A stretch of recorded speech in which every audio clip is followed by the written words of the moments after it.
Hi, Dirt fans. Welcome. We're back here for the Hometown Heroes.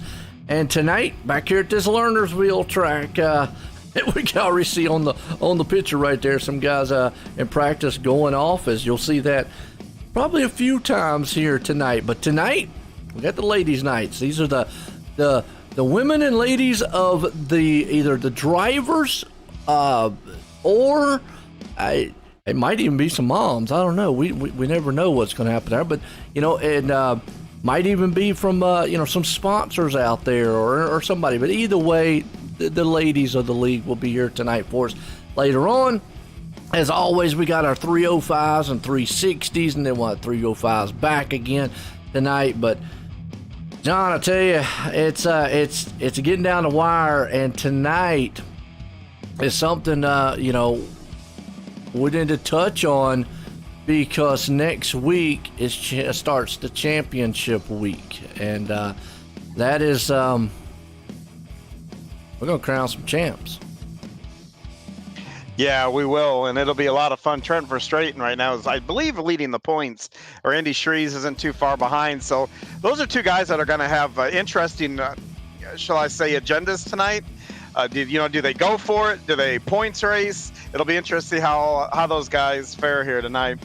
Yeah, Verstraeten is leading the 305s. He's got Randy Shreve sitting in second. As we look at our iRacing League manager standings right now, and you got Brian Moore Sr. sitting in third, Lane Snook there in fourth, and Patrick Spangler rounds out the top five. Now, if you kind of look at, let me bring it over here just a little bit.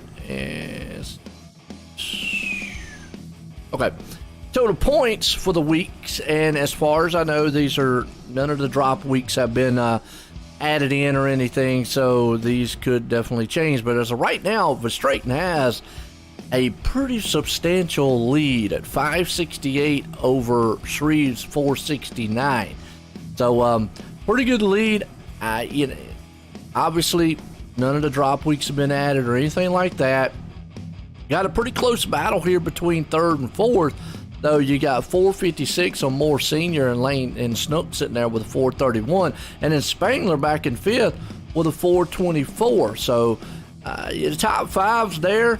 We'll just have to see what Verstraeten has to do here to hang on to that top spot, or does he have it already clinched in? It looks like we're going to switch it on over here to our Pit Stop Podcast. Qualifying session here tonight, and folks, if you haven't checked out Pit Stop Podcast, check them out on the Coast2Coast Racing Network every week.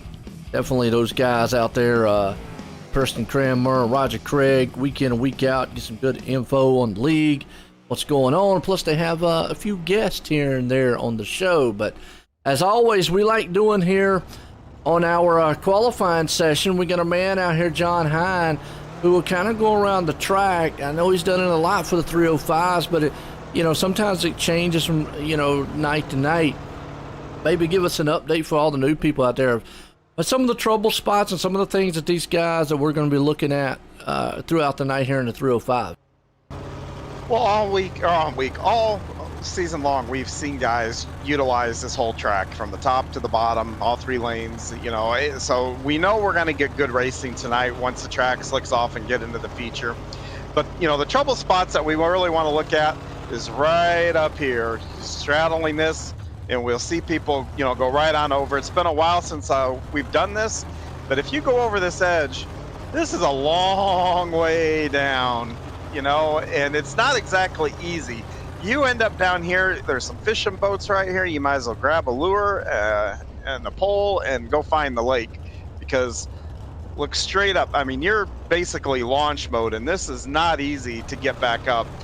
And the one thing that we have to do, these guys, you don't just come right back over because you might come right in the path of somebody. You have to go all the way around, watch and wait your turn to come in and look for a spot. And we encourage guys to come in all the way down here. So that's what you can kind of look into. When we did the charity race last week, we had a lot of instances where a lot of guys went over. So I don't see that being any different. We see it every week. The big question is going to be, do they do it in the heat race when they're in a transfer spot? We talk about it every week. Drivers get greedy, and It never fails, does it, Joe? Every week, I think we see somebody that's in the transfer spot have an issue and then have to go to that alphabet soup. We have a large field again tonight, so if you have to go into that B or that C, yeah, that, you really don't want to be there. Anything can happen in those. You can have a problem, and then your night ends, and you got to wait until the 360s come around. Yeah, absolutely, and that's the thing. You said it, and we've said it, a multitude of times, right? And I know I have. Lernerville, it's in the name. You learn, and that top side cushion will step out and bite you, no matter what your skill gap is or how good you think you are, how bad you think you are.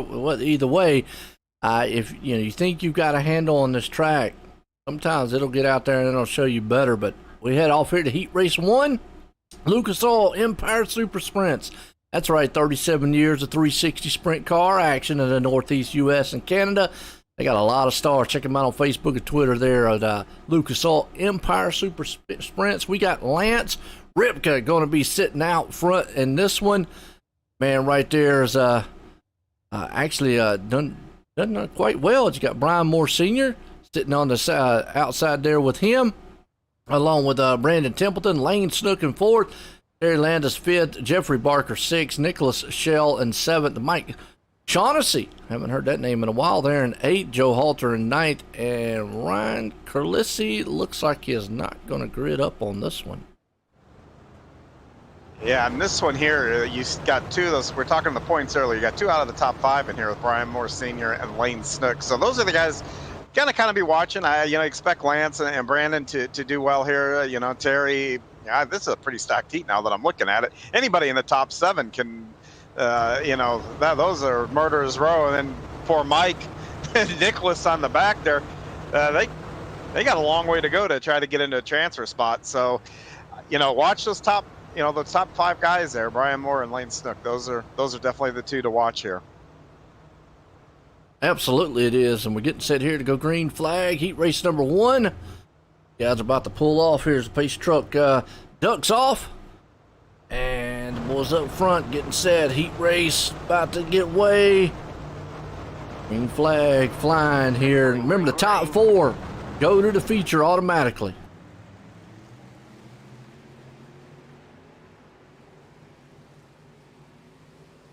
Already, you see Brian Moore Sr. gets a good jump out front. They're battling out for that 4th place spot right now already. Yeah, Brian and Lane, the two that I just mentioned there, both guys top 5. Now we'll see how aggressive Lane wants to go because, battling for those points, that's a big difference in the starting field. They'll put him a few rows behind him if he can get around him and give you the pole for the feature too. Yeah, and you talk about right there, Moore Sr. and Lane Snook. I just read off the points between them. It's a really tight battle just between those two positions. So right here could be what they're looking at going into next week in the championship.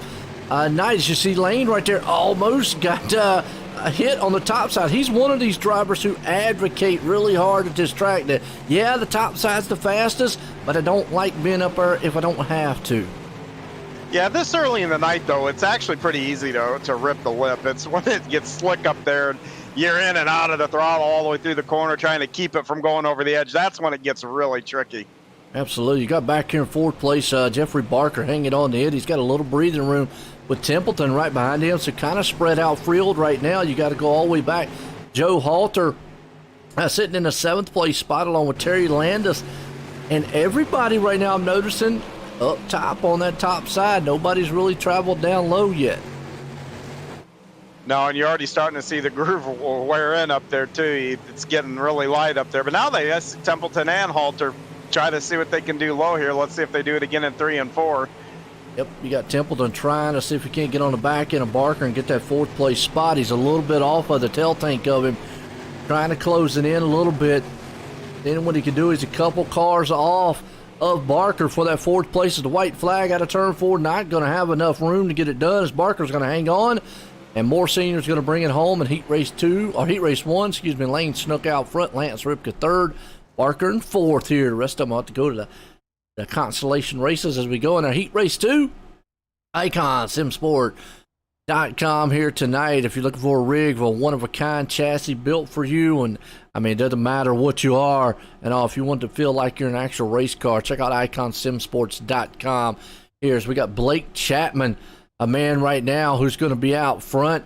You got Andrew Smith starting in second, Patrick Spangler in third, Trent Verstraeten there in fourth, G.J. Boydell fifth, Jeffrey Kemper sixth, Gary Taylor in seventh, Andy Piercefield eighth, John Hine, he's not going to be on the track, folks, and Brendan Sal Sarge, is he going to be out there?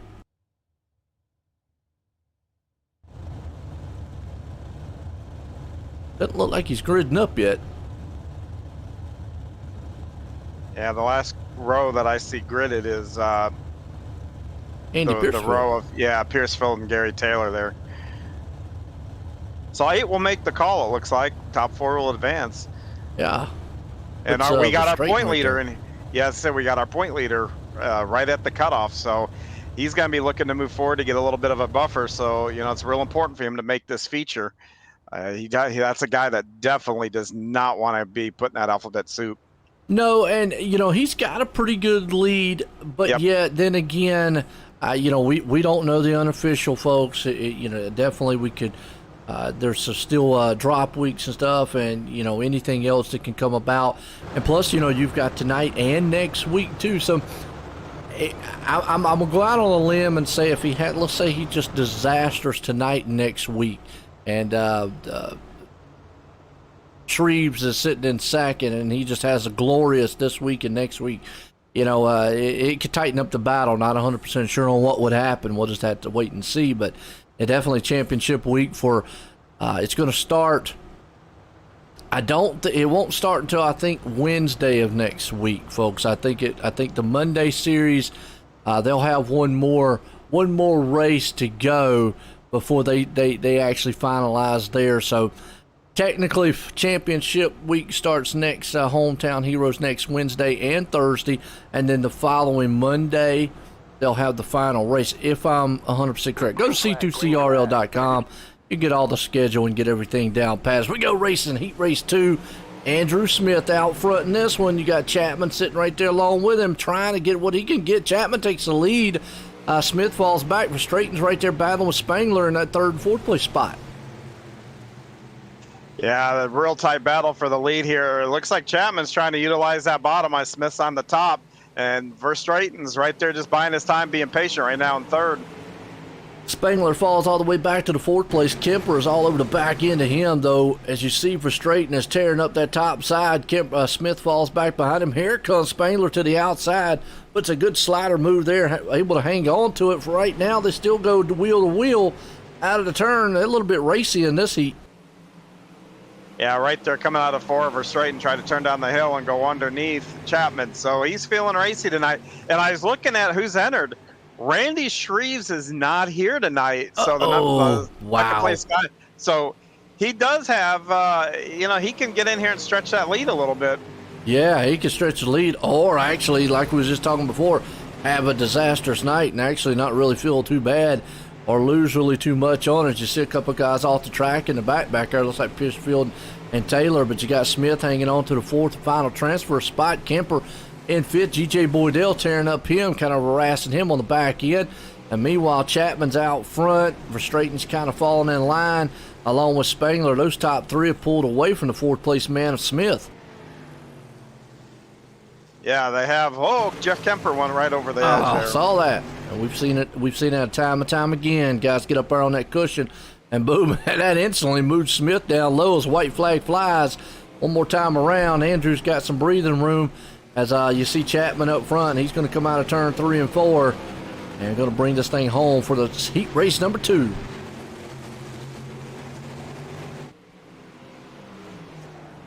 Good run. Smith's going to come home in 4th. What's up, Gary? How you doing? Lernerville safety crew. Yeah, we definitely might need the safety crew after this one. As we go in a heat race number 3, Super Dirt Car Series. They're the Northeast Premier Series for showcasing the big block modifieds. If you like big power and big excitement, definitely check out Super Dirt Car Series from Florida to Canada. They'll get you some ground pounding, rumbling there as we get set to grid these guys up. Nicholas Vickery out front. Donovan Ross starts in second.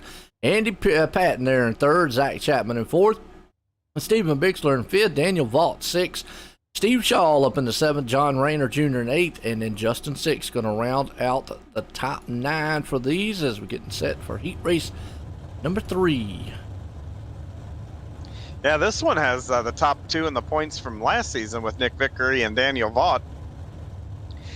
Kind of surprised. Yeah. They're 5th, or they're 6th and 7th in the points. That tells you how competitive it is. You know, those guys, on top of everything last year, and they're not even in the top 5 this year. So, no gimmies. I'm surprised Daniel is down in 6th. Usually you see him qualify a little bit further up.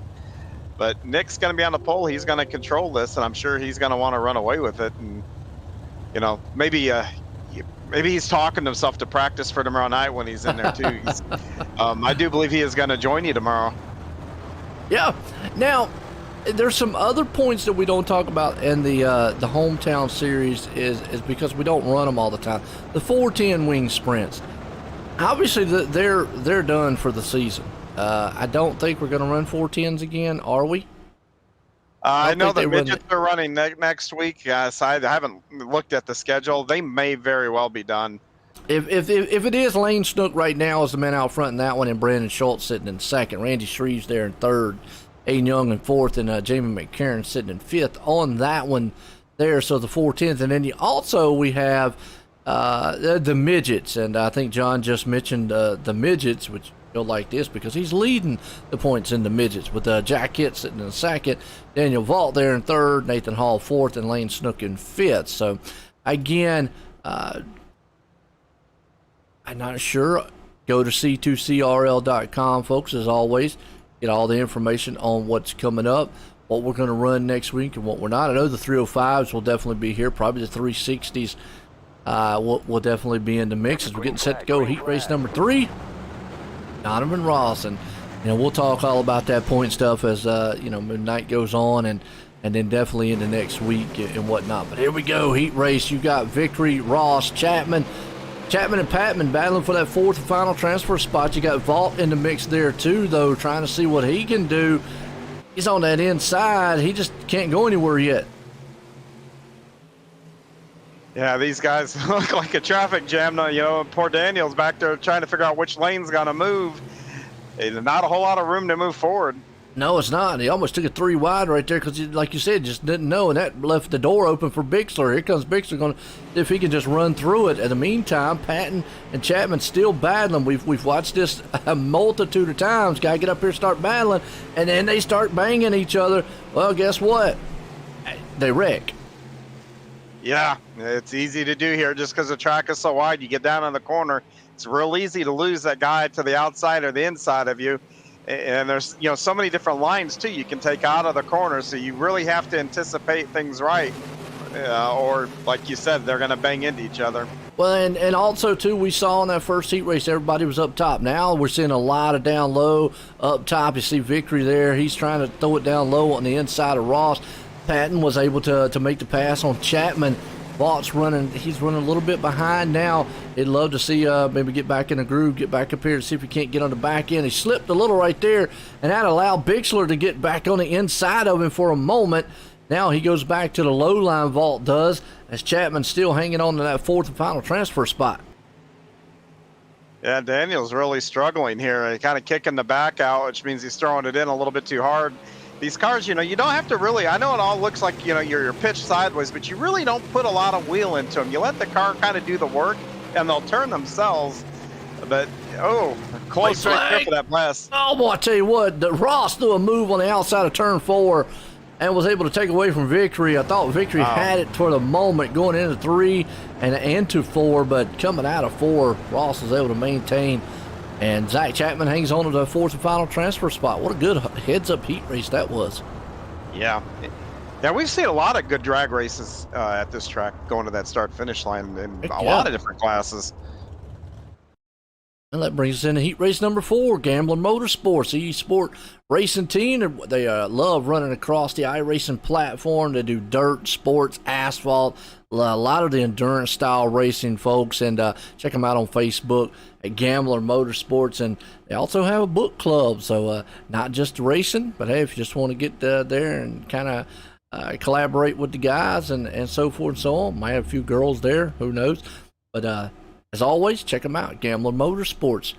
Facebook, as we got Jeff Flero out front in this one, along with Billy Richardson sitting in second, Dan McLaren in third, Jamie McCarron, in fourth, Dean Reynolds in fifth, Donald Dory in sixth, Mike Kramer in seventh, Roger Craig there in eighth, and Nathan Aldridge up in the ninth place spot.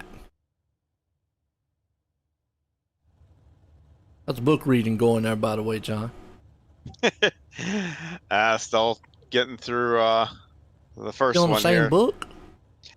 Yeah, we have busy lives, between iRacing, the life, and everything else. It's, just read it. I know you do. Yeah, I saw you the other night racing in some. Y'all didn't know John was on the asphalt side of stuff. So, I've mentioned Lance Ripke a couple times doing it, but I saw John and Aiden the other night running some tour mods.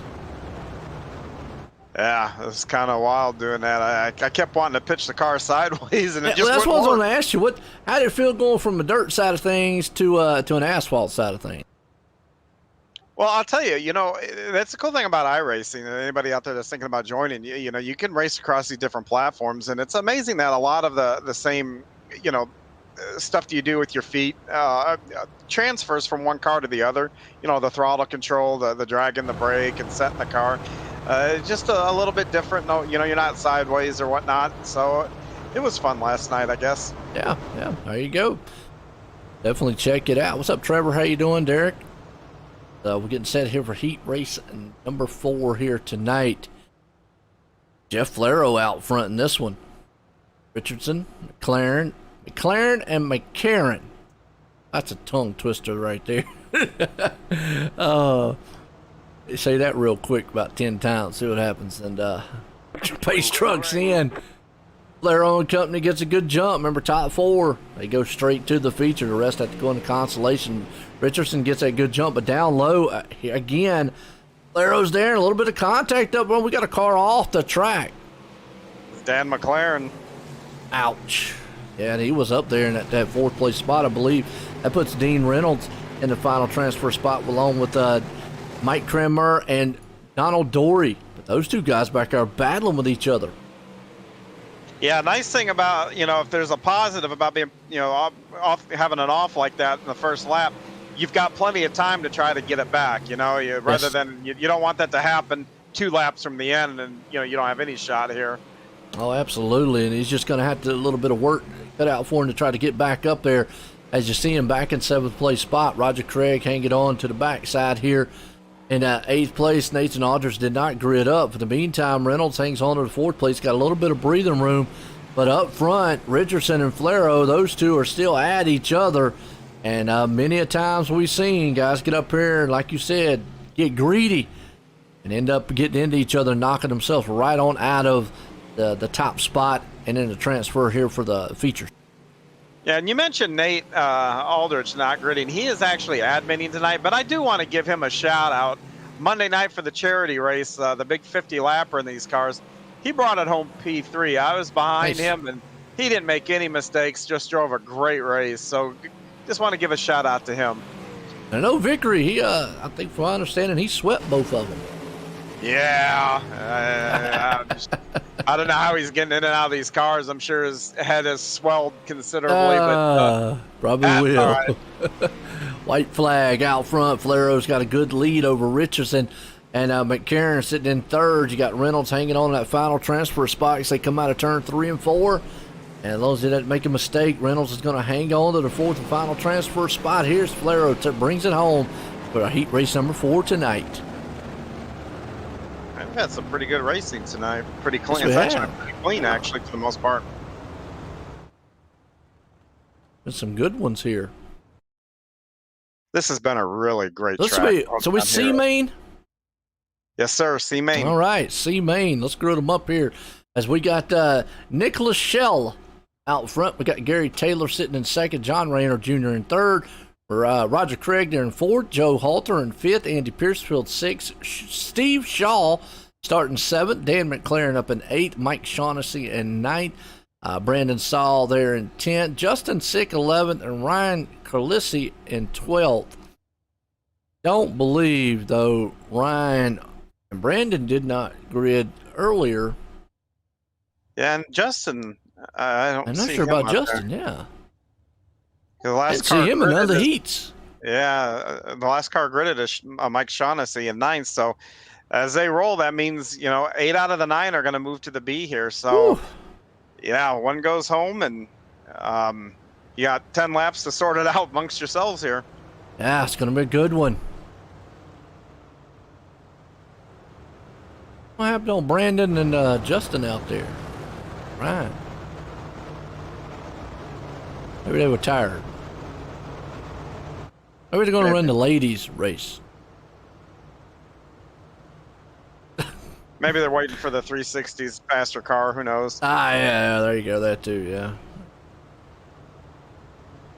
But Justin's always said he's not really the wing sprints is not his forte, so to speak. He's more the big block and super late models that we run on Thursday nights. He comes out here. He's trying out these wing sprints, but every time he's got in them, he's done pretty good. Yeah, Justin's a wheelman. I've raced against him with several different kinds of cars, and he seems to pick them all up pretty quick. I'm not sure of the Dean Reynolds. I'm not sure if he's with the Empire Super Sprints or Dirt Cars. I believe he is.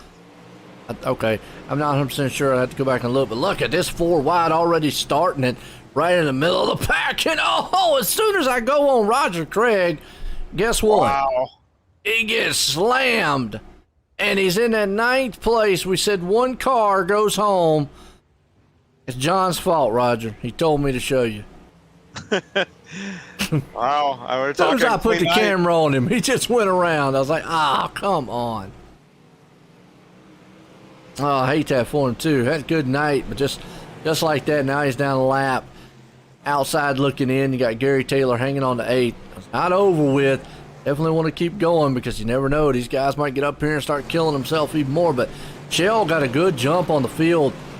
We're pretty spread out right now. You got McLaren in 2nd, Shaw there in 3rd, Halter in 4th. Shaughnessy's probably the closest to anyone here to him.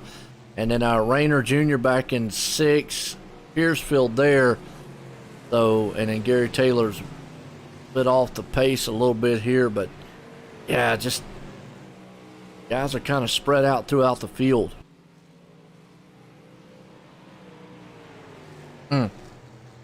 Just tough luck on Rogers' end. Yeah, all those guys in the back. When you're just at the start of a race, everybody's just so tight. So one mistake can cause a chain reaction like that. Yeah. Yep. And here's the thing. Roger had a really good week at one time here on the throughout the Hometown Heroes and a couple other series throughout the Coast2Coast Racing League, but it just seems like once you have those good ones, then you have some bad ones, and unfortunately tonight's just not a really good one. Again, you don't want to give up out there because you never know what might happen. Somebody else might get into trouble. Obviously Shell's going to catch up to some lap. I'll just catch up to some lap traffic here. You got McLaren, and we do have one car off. Andy Piercefield off the track. So there you go, is what I was talking about. And he's way down on the bottom of the hill. And here's a problem we have not seen. He could not get back up the hill, John, and had to go into the pits. And guess what? Roger Craig goes to the 8th place spot because he had to go in the pits and tow it on the final lap. So Roger Craig, talk about a blessing in disguise, is going to get into B main. Wow, that's what I say, just never give up. I mean, we had to, hey, look at that. We just had a charity race for Brody Smith and never give up. There you go, Roger Craig, never give up. Yeah, and then the pre-race there, when I was doing the track preview, I went all the way down there, and like I said, when you get down there, it is not easy to get back up that hill. And he couldn't. You just saw we were perfect thing. I was on him, and Andy was just spinning the tires over and over and over, and that car would not come back up the hill, and he had to tow it. So, wow, just like that. Unfortunate. But that brings us down our B main, SBGC3D.com. B main, that is Tom Taylor and Company. They have got some awesome 3D printing. We'll get to see some of their work here later on. But we got Brandon Templeton out front, GJ Boydell starting in 2nd, Daniel Vault in 3rd, Mike Cranmer 4th, Terry Landis in 5th, Jeffrey Kemper 6th, Stephen Bixel there in 7th, Donald Dory in 8th, Nicholas Shell and 9th. Dan McLaren in 10th. Steve Shaw in 11th. And Joe Halter is going to be in the 12th place. And why did they put Roger Craig in the B main? I don't know. So was it only 4 cars went? Yes. It's 8 for this one, so that we made a mistake there. Yeah. So. Wow. Well, hey, he still never gave up. There you go. Ow, I hate that on his end. But hey, at least he stayed out there. He was able to. Just one of those unfortunate things. Yeah, and any car, laps are laps, you know, even when you're out of it. You know, I've had times where I've had a tow, go back to the pits, I'll come back out, and, you know, I don't want to get in anybody's way, but just get laps and try different things. So laps are always good. Points, too. Another thing. Yes, points, too. That's one position right there. Points-wise, we go green here in the B main. Templeton gets a good jump out in front of the field. You've actually got Boydell, Vaught, 3 wide around about the 4th and 5th place spot. And that's going to be 8 that goes in this one now. Boy, they're fighting hard for that 8th spot. Oh, Halter off the track. And 8th place right now is Donald Dory and Steve Shaw. You see Shaw right there kind of slid a little bit. The car got out from under him. Yeah, and they're battling hard right in front of them, too. So they got to be not only figuring out what's behind Donald Dory. He's not even got to worry about what's behind him. He's got to be focusing ahead of him, too. Well, one of them went off right there. Mike Trammer. That's actually going to put Steve Shaw up in the 8th place spot, just like that. But they are still hot and heavy up front. Terry Landis, G.J. Boydell, side by side. Right behind him, you got McLaren and Templeton, again, going side by side. And Bixler's hanging on in that 6th place spot. Back got a good full view mirror of what those guys up front are doing. He's saying, hey, guys, y'all battle it out. If y'all get in trouble, I'm staying down here on the bottom, so I'll stay away from it.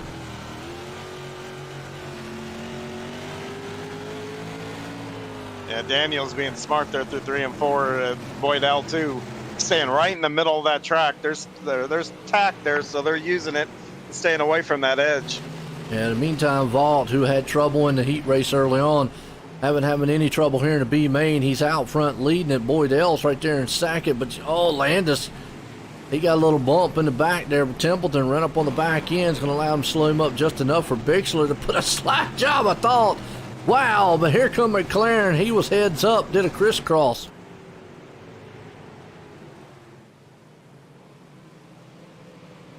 Thought he was going to clip his nose off for a second. I'm sure that grabbed his attention. That's a nice job to have both those guys not to just completely junk them there. In the 8th place spot, you got Steve Shaw hanging on to it in that 54, but Kemper right there is all over the back end of his tail tank, just giving him, harassing him lap after lap. Just will not give him any breathing room here on the track. No, he's got about a lap and 2 corners to make it happen here. Oh, and right there you saw Donald Dory slip up just a little bit, and Kemper's able to get around him. Here comes Shell to the inside, though. Eats on. Vault's going to put it in victory here. Who's going to get that final 8th place spot? Kemper makes a good slide job coming out of 4. Shaw's going to end up in the final transfer spot at 8th, but that was a good race between that 7th place and 8th place of Kemper and Shaw. Well, folks, I'm going to we'll be right back. Good word from some of our sponsors tonight.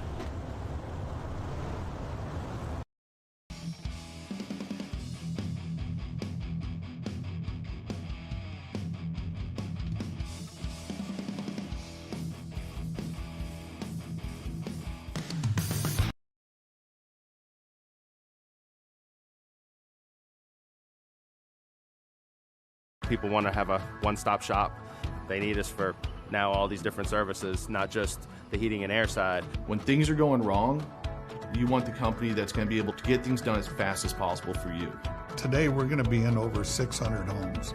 What the customers can count on is we're going to send a competent person to your home with a vehicle that's stocked and prepared. We're going to do what's right. Right now, we're waiving our $79 service fee with any Cool-Ray, Brightbox, or Mr. Plumber service.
All right, folks, we're back here tonight as we're getting set here.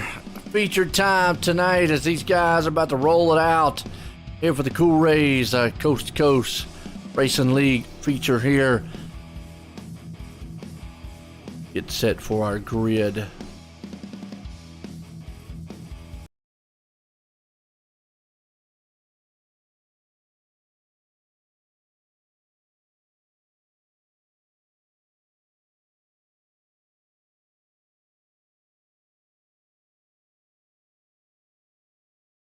All right.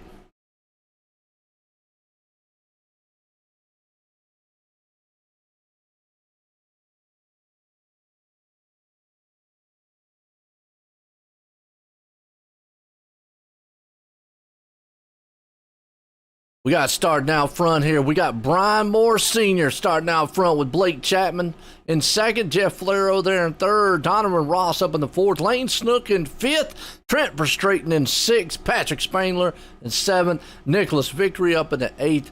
We got Lance Ripka there in ninth. Andrew Smith going to be in the 10th place spot as Andy Patton starts 11th. Jeffrey Barker 12th. G.J. Boydell on the 14th, Zach Chapman 15th, Terry Landis in 16th, Daniel Vaughton 17th, Brian Templeton in 18th, Stephen Bixler 19th, Steve Shaw in 20th, Dan McLaren 21st, Jeffrey Kemper 22nd, Jamie McCarron at 23rd, and Billy Richardson rounds out the top 24 here for the Coast to Coast Racing League here tonight as we're getting set to go green flag racing.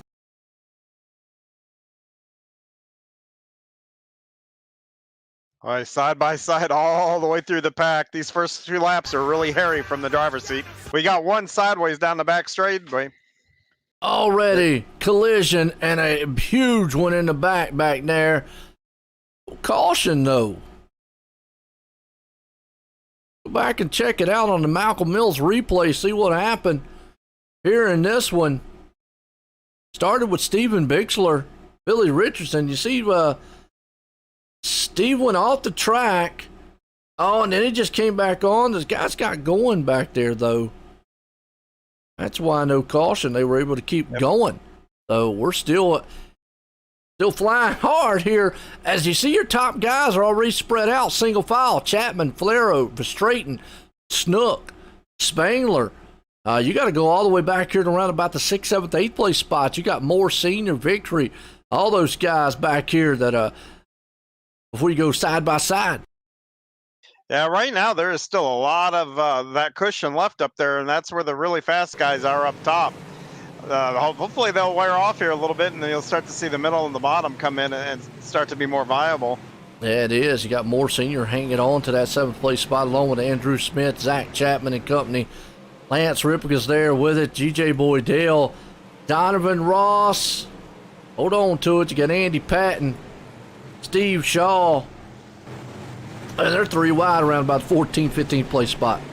Yeah, and because of the big stack up there at the beginning, the leaders are already catching the back of the pack. Wow. Yeah, Chapman is. So, and here's what's going to happen. The more the green flag goes and he starts catching that lap traffic, danger is going to lurk around each corner because he will not get out of lap traffic for a while. No, we go green the whole way, which we've done. He's going to be dealing with the lap cars now from here to the end of it. We got one off the back coming out of 2. Who was that? It just went off the track. I'm not sure. I think that's Stephen Bixler that just went off the track in the back. And, yep, he's going way down there into the fishing pond. Probably his night's done. Looks like he's going to go into the pits. You got Verstraeten hanging on to the 4th place spot. Moore Senior hanging on to 7th. You go back there. That's where a lot of the action's happening. It's around about the 10th place with Chapman, Ripka, Barker, Smith and company. They're throwing sliders on each other because of kind of the top 7 or so. Well, for the moment, except for Jeff Flero, who was off the track, I was saying the top maybe about 6 or 7 were all single file. Flero's off the track now. That's a tough break for Flero there. He's going to have to hope for a caution to get back up there. What's happening now here is, those top 6 or 7 are all single file, but they have caught lap traffic. Huge traffic. You got Spangler, Verstraeten in there. That's allowing some of these guys now to race each other. Snook's now up to 2nd. Chapman is hanging on to the lead up there as he's ripping that top side. But he's got Snook right behind him with Verstraeten hanging on the third. Spangler in the fourth place spot as they're trying to deal and kind of modulate through some of this lap traffic here. Not making it really easy to get around this track. No, you've got to anticipate where they're going and hope you're right, because you're off by a few inches. If you're up top, you're going over. It is. Spangler hanging on the fourth, victory there in fifth. You got Falero back into the sixth place spot, so he's been able to bounce back, but a huge gap in between that is Billy Richardson off the track and goes into the pit area. In the meanwhile, there goes Steve Shaw, almost off the track, but he was able to keep it on. Yeah, we got a battle for the lead right now, though. Snook has caught him. Well, lap Yep. traffic is playing a disaster for the leader, Chapman, up front. Yeah, it is. I pushed him right back into Snook there. He took a look on him last time he came through 3 and 4. As they hit 3 and 4 now again, he's on the bottom. Wow. That's Did you where just Lane see likes Snook? He went clear into the grass. Yep. Well, Lane likes it low here, so this is playing into his hands if Chapman's getting forced to the bottom. And the thing about it is, good heads up by the lap cars are staying out of the way, holding their lines, what they're supposed to be doing. I know the leader would love to be like, look, go low, but you don't want them to change that lane on him. So sometimes he's having to change his lane, which is down low, and it's not working into his favor. Now Snook is caught behind one lap car. He's going to have to deal with him. He goes down low to try to put a slider to get around him. Chapman's got a little bit of breathing room as Verstraeten's out there in the third place spot. Spangler now hanging on the fourth. I want to jinx it so far, but so far this heat race has been a good one.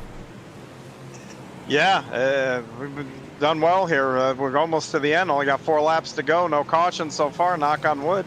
And Yes, Chapman's now in control. He still has Steve Shaw between him and Snook. He does, and you see Snook right there still trying to battle with the lap car. He has finally went up to the top side. I think he's realizing I got to go up our old Brandon Templeton in trouble.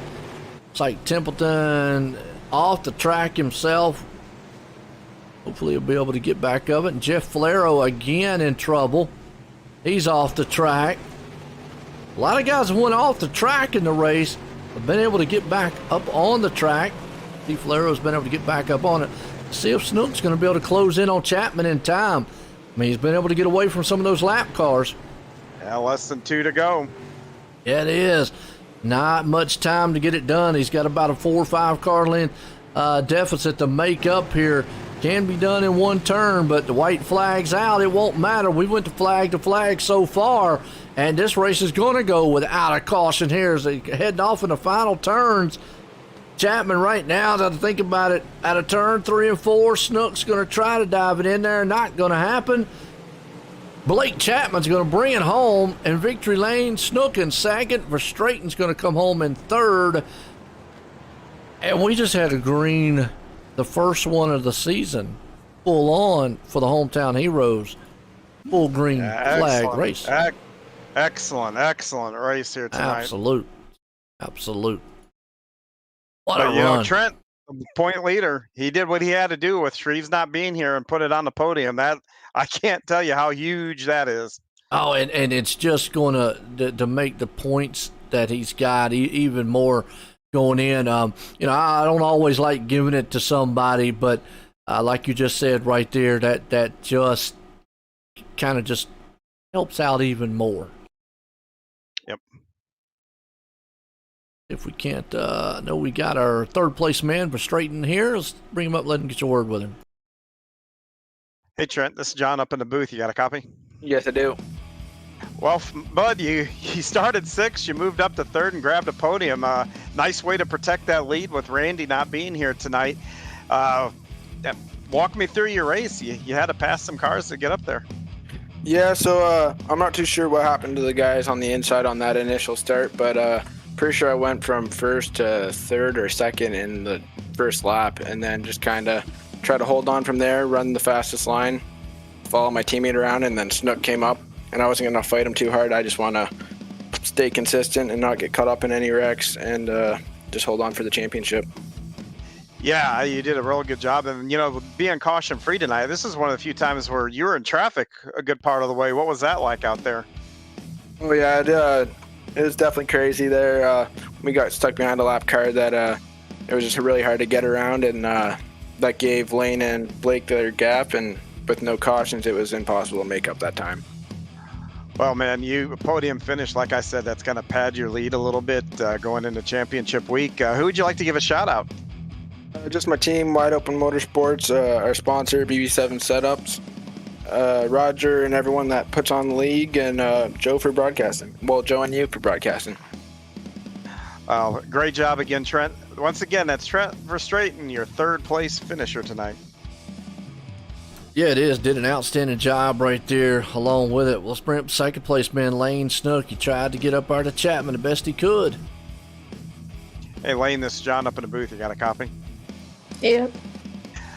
Well, at 5th to 2nd, you moved up through the field. How was it out there tonight? I don't know. Track was pretty racy in 1 and 2. 3 and 4 was pretty top dominant. I think I might have had something for him, but lap traffic most of it was on the bottom, I think. And it definitely didn't help me, but I don't know. We did all we could do. We beat Moore and for Stratton, and obviously Shrews didn't show up, so I guess it was a decent points night, but got to get more next week if we want to have a chance at it. Yeah, and I asked Trent this too. You guys went caution free tonight, so this is one of the few times that you spent a good part of the race with the dealing with the lap guys. Did you were you looking ahead and planning your moves ahead, or were you taking them, just as they came to you, or what was your strategy, kind of getting around those guys? I try to look ahead and see where they're going, see where I'm faster than them at, and see where I can pass them. But it's kind of difficult whenever you're in a 305 and you got to keep your momentum up a lot. And yeah, you almost caught him, because he got hung up behind somebody. You got right to his back bumper again, and then he got around him. And that you hit the nail on the head with those 305s and that momentum, though, man. That's a killer if you have to get out of the throttle even for a split second. But hey, good run tonight, man. You runner-up, like you said, a good points night. That'll solidify you in the top 5 and maybe give you a shot here at the final week. Anybody you'd like to give a shout-out to?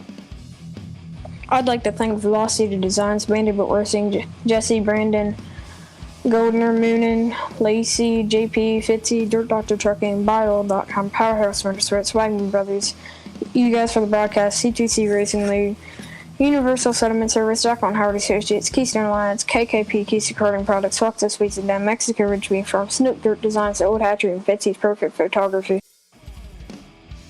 Well, once again, congratulations on your runner-up. That's Lane Snook, tonight's runner-up.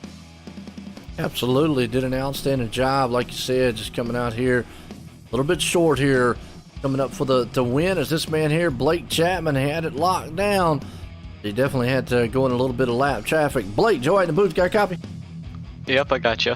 I had a good run tonight here in these 305s. Was you a little worried, though, going through that lap traffic there? Oh, yeah, I definitely was, but it was a lot of fun, Joe, I'll tell you. Some of them made me move down low, and I couldn't really run it down there, and Lane was running the bottom really well, and some of them made him move up high, so it was a lot of fun, and we were able to keep it clean for the most part.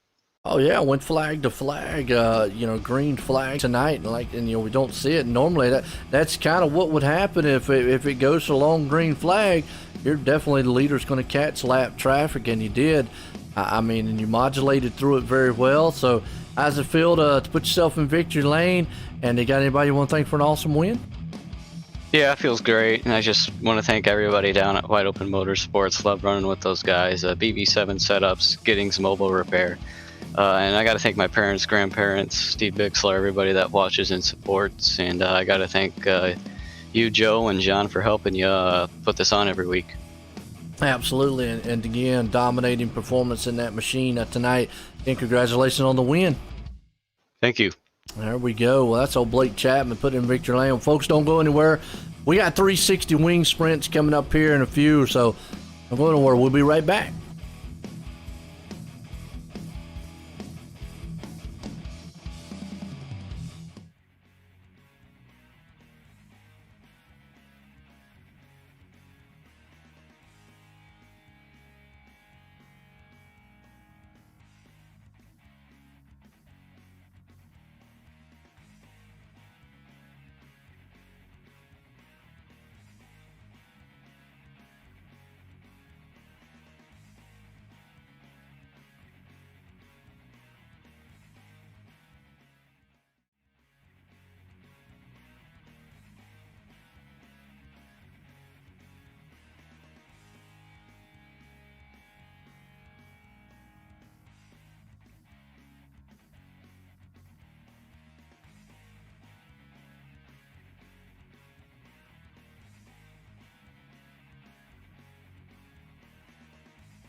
All right, folks, welcome tonight here. We're back.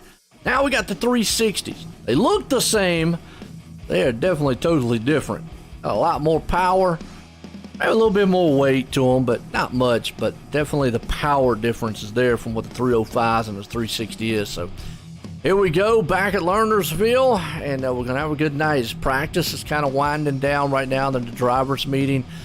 John, I got to say, first time, hometown heroes, a 305 caution-free feature.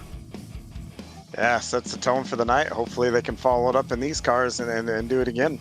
Yeah, awesome. I like that. I really, really do. Definitely something to look forward to. Yeah, and the thing is too, I just took a few laps there for practice, and man, these cars a whole lot more power, so it's gonna be a little more difficult, but I think they can do it. Absolutely. So we're going over to our Pit Stop Podcast qualifying session tonight. These boys men are gearing it up. Definitely check out the Coast2Coast Racing League over the Pit Stop Podcast. Week in and week out on Sundays. You got Preston Cranmer, Roger Craig there. Those two guys that bring about what's going on. And y'all, sometimes they bring in some good guests too. Qualifying. And are you going to run the 360s? Nah. No, don't want to run it. Well, I'll tell you what. I know you're out on the track. We love doing this. Tell us a little bit about what these guys might be have to look out for, or some of the viewers out there are going to get a taste of what these guys are going to do here tonight in these 360s. Yeah, well, we saw in the 305s that, this run through 3 and 4 here to that checkered flag, we see a lot of drag races. So I'm going to concentrate here just for this, on this part of the track here for this class. You've got two lines. You've got the, the normal line all the way up top here, right along the cushion, banging that wheel all the way across. And we all know, fine line. You miss it by a little, you're going to go right over that, meet that wall over there, hopefully not bounce back on the track.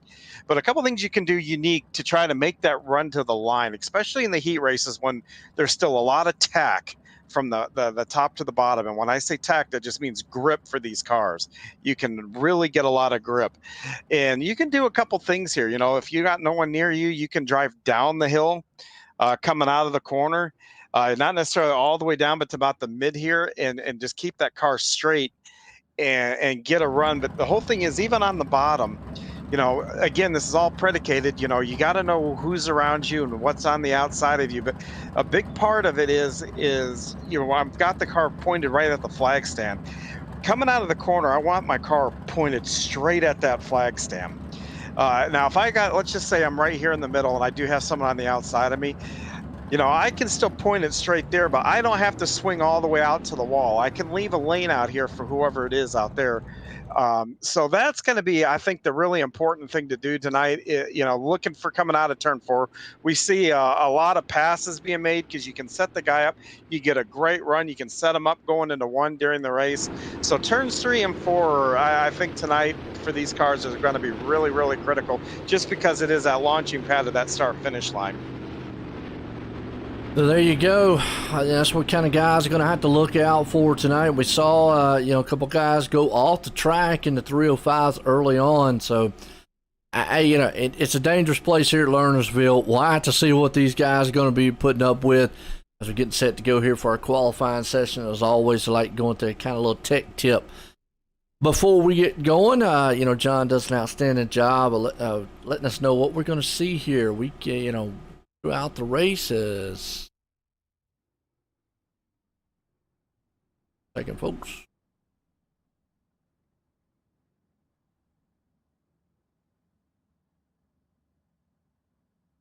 There we go.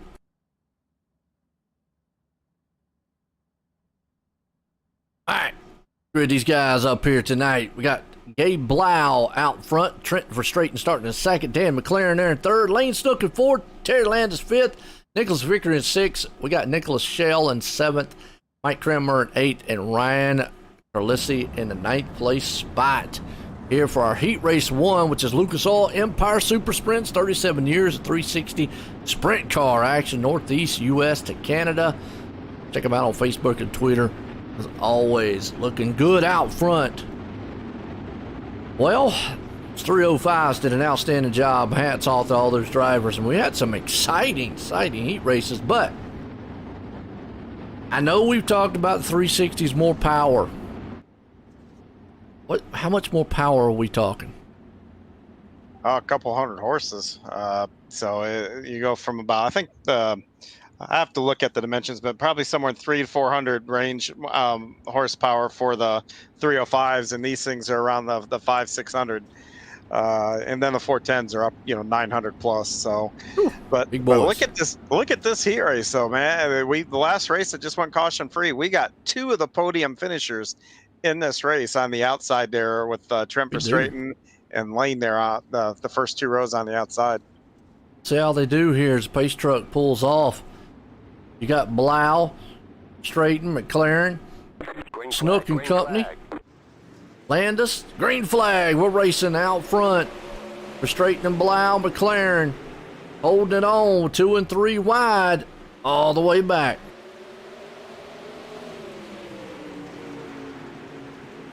Well, you can immediately just see the speed difference too. Blau took the blunt end of that one. Yeah, those are teammates there with Vickery. I think both those Spartan guys. Tough break for Blau. Yeah, it is. You see Verstraeten out front. He gets a good lead. You got Snook behind him. Vickery's hanging on the third. And Verstraeten off the track. Wow. Wow, you don't see Trent make too many mistakes. So take a picture of that one. That's a rarity. Maybe, and you know what? He got it in the 360. He's glad he didn't do it in the 305. Yeah, absolutely. Good battle heating up for that final transfer spot. Landis, McLaren, 3rd, 4th. You got Cranmer sitting back in the 5th place spot as Landis is right there in 4th place. Snook out front. Top 4 looking good. Yeah, but like we saw Trent, that was an unforced error. It doesn't take much. One of these guys can go over and the next man up. So, they've still got to get 4 more laps up there running it right up on that edge. Yeah, it is. You got Snook, Vickery, McLaren, Landis and Company all right there along with it. Cranmer still outside looking in with Shell along with him. And actually, those two actually got a good bull battle going on for 5th and 6th. White flag. Oh, and then I talk about Shell and he's off the track. Well, you do that a lot with guys, don't you? I know. I tell you, every time we get on and get excited about somebody, next thing you know, boom, they're off the track. Well, tomorrow night, don't even mention my name. You don't know. Look, we're not saying John Hine all night long. So. Nope. Don't say my sponsors. Don't say my number. Don't say anything. Okay, I got you. Well, last night when I said your name, you got in that wreck. So there you go. Go figure. As Landis comes in 4th, and that brings us into heat race number 2, IconSimSports.com. I tell you, if you're looking for a rig, a one-of-a-kind chassis that is built for you and made for you, IconSimSports.com is where it's at. Definitely check them out. You got Daniel Vaught out front, Zach Chapman in 2nd, Dylan Shreves up in 3rd, Blake Chapman in 4th, GJ Boydell 5th, Nathan Aldridge 6th, Lance Ripka 7th, Andy Piercefield 8th, and Roger Craig going to round out the top 8 in this one. Again, top 4 go to the feature. Yeah, and this one I have a couple of Gambler teammates here on the front row with Vaught and Chapman. But Blake Chapman, no relation between Zach and Blake, but the other Chapman's on the 2nd row there. And Dylan Shreves is relatively new, but, he had a lot of pace the last time I remember seeing him join these guys here. So this is going to be a heck of a race with those guys up front there. Looks like Roger might be admin in this one. Not gridding up. He might be. I saw him advance the session over to qualifying, so he very well might be admin tonight. Yep, that's what it looks like. Yep. All right, so we got Lance Ripka going to hang on to 8, so definitely top 4 going to go. 4 will have to go to the consolation. Vaught and Company got Chapman, Shreves, Chapman, but it's Blake Chapman that is, folks, in 4th. Boydell 5th, Aldridge there, Ripka and Piercefield. Pretty good heat race started off with, though. Yeah, and the first one was a pretty good one. The next one here, I expect every bit. And again, you got 2 different agendas. Top 4, you're the goal should be to maintain that top 4, work up as far as you can get. The guys, from 5th on back, from Greg Boydell on back, your goal here is to figure out how to take one of those spots away. And looking at that top 4, that's going to be no easy task. Absolutely. All right, base trucks pulling around, about to get these guys set to sail here. Heat race number 2, Icon Sim Sports. Base trucks off. Vaught and Company. Chapman. Green. Shreves. Here we go. Green flag. And, boy, they are racy up front. Already a car off. That's Shreves. Gone. Tough break, but he got it right back on. So let's see if he can run down and at least get a couple of these guys. Fast enough to get it done. Yeah. Up front, you see the second and third place there. That's the 2 Chapmans. You got Zach and Blake.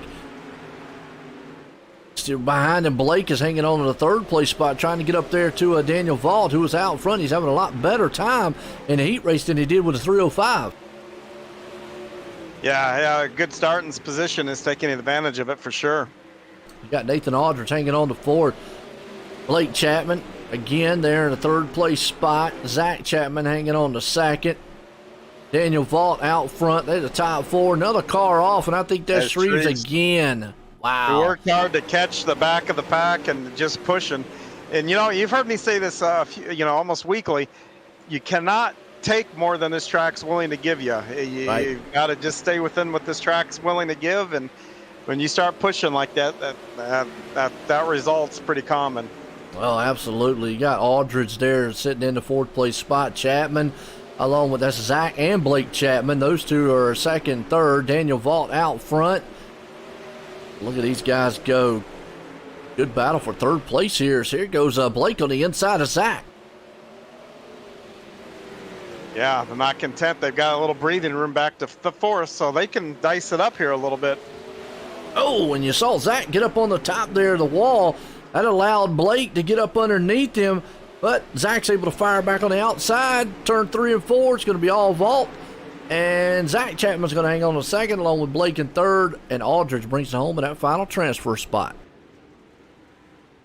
Man, that was fun to watch. Yes, it was. That was a good heat race.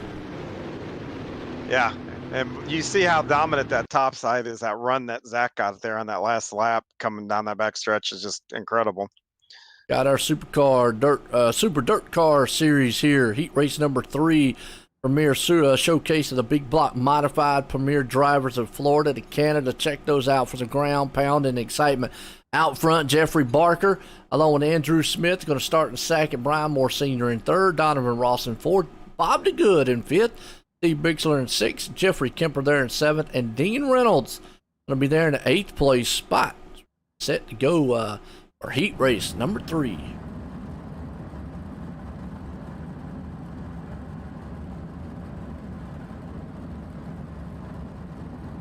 Good run with these guys. Yeah. This is a pretty evenly matched heat race from front to back, too. So I expect another one to follow suit. It is.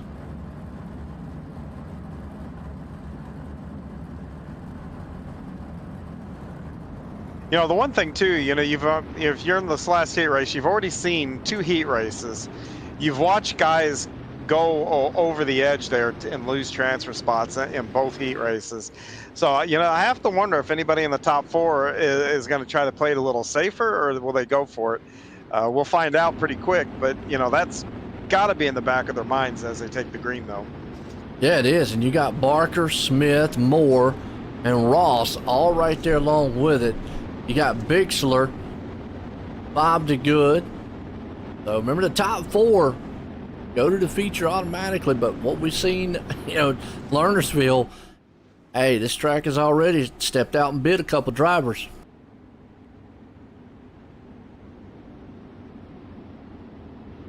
Good looking paint jobs too. Like that, I think it's Jeffrey Barker. It's a nice looking paint job he's got there. Malcolm Mills and Marines on it. Nice looking blue red. Yeah, our most of our cars have just excellent paint jobs in this series. Our painters that are associated with this and sponsors, stuff like that, I mean, they're all just top notch. It's incredible. Green, green, green. Nice. Parker gets a good jump. Don't tear it up now. I said it was nice. Oh, someone's upside down. Look at that. Yeah, who was that back in the back? Was that Kemper? Yep, Kemper. Wow. And that was a nasty flip. And then we got one around on the backstretch, too. That's Bob DeGood. So already, guys, been falling out of this one. Kemper and DeGood out of it. Andrew Smith's going to be the man hanging on to the final transfer spot. You got Bixler outside looking in. Reynolds there in 6th. Moore Sr. in 3rd. Barker in 2nd. Ross out front. Kind of spread out field now with the few little incidents that happened there on the start. And 1 and 2, nobody goes up high to run that cushion. Got scared on that one. Same thing here in 3 and 4. They're staying away from the top now. Well, I mean, and when you're spread out like this, I guess there's no use unless you just really want to push the envelope and try to catch that guy in front of you. But I guess now would be the time, well, let's just try that low line and see just how fast it is. If we can't break it in with a feature later on. Yeah, it'll slowly walk up. Now you're getting to a situation because they've all been running the bottom. The top, where the cushion actually is covered in dirt. So from the driver's seat, it's really hard to see where you need to put that right rear. So you're going to see them, for the most part, stay down there. Yeah, you see right there, the Smith takes it up high just a little bit.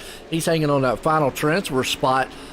He's trying to move in on the back end of Moore Sr. There's still a couple cars between them and a couple cars, several cars between him and Steven and Bixler back there in the 5th place. So, again, kind of even throughout the top 5-6 cars. Yeah. White flag.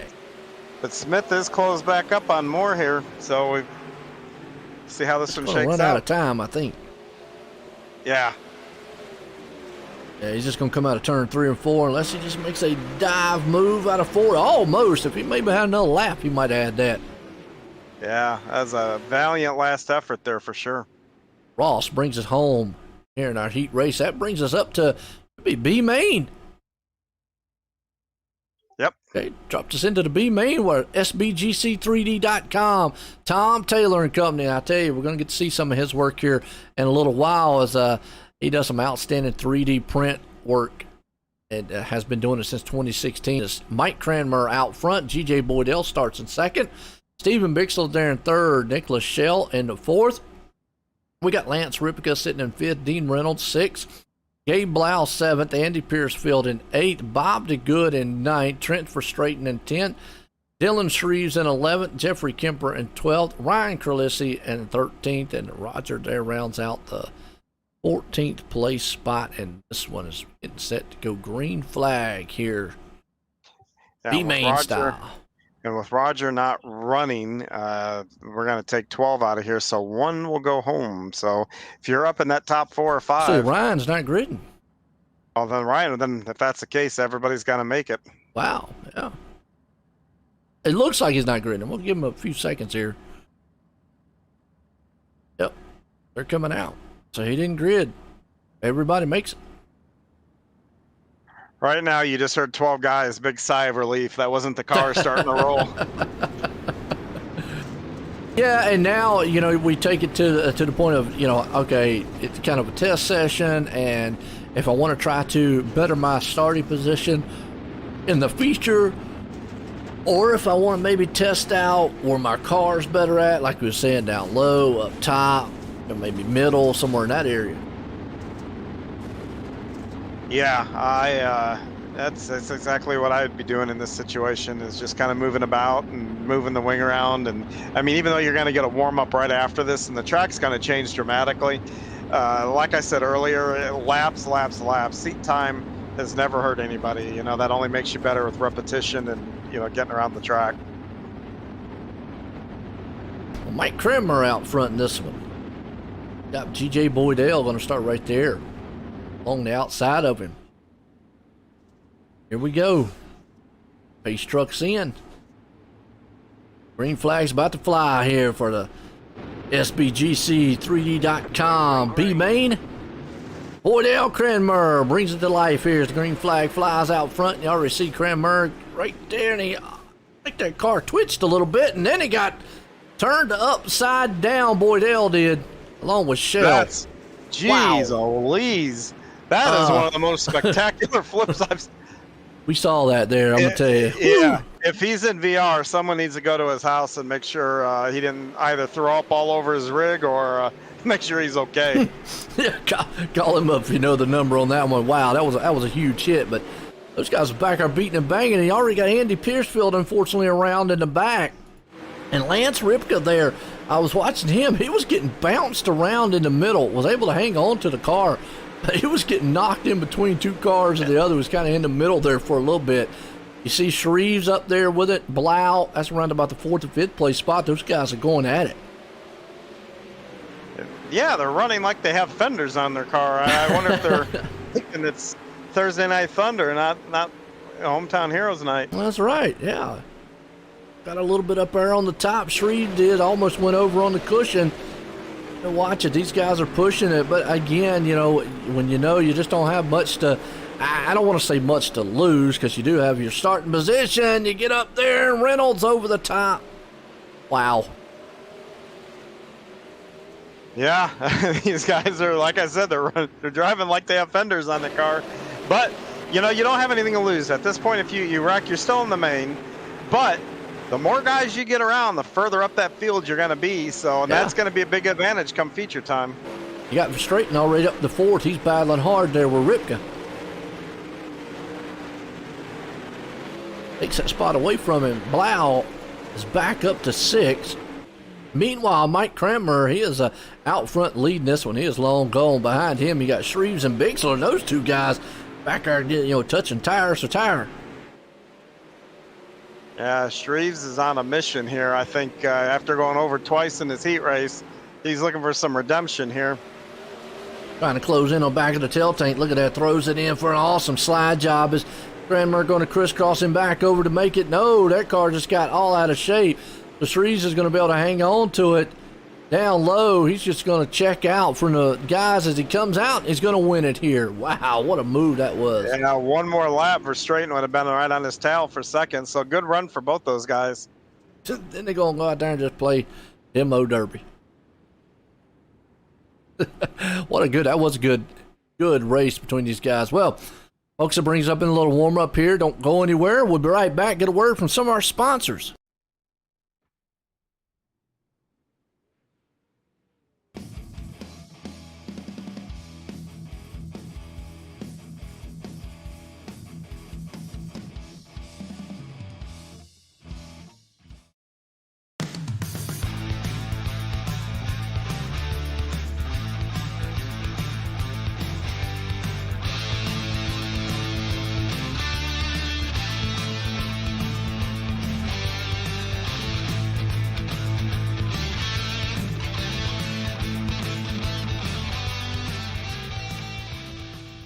People want to have a one-stop shop. They need us for now all these different services, not just the heating and air side. When things are going wrong, you want the company that's going to be able to get things done as fast as possible for you. Today, we're going to be in over 600 homes.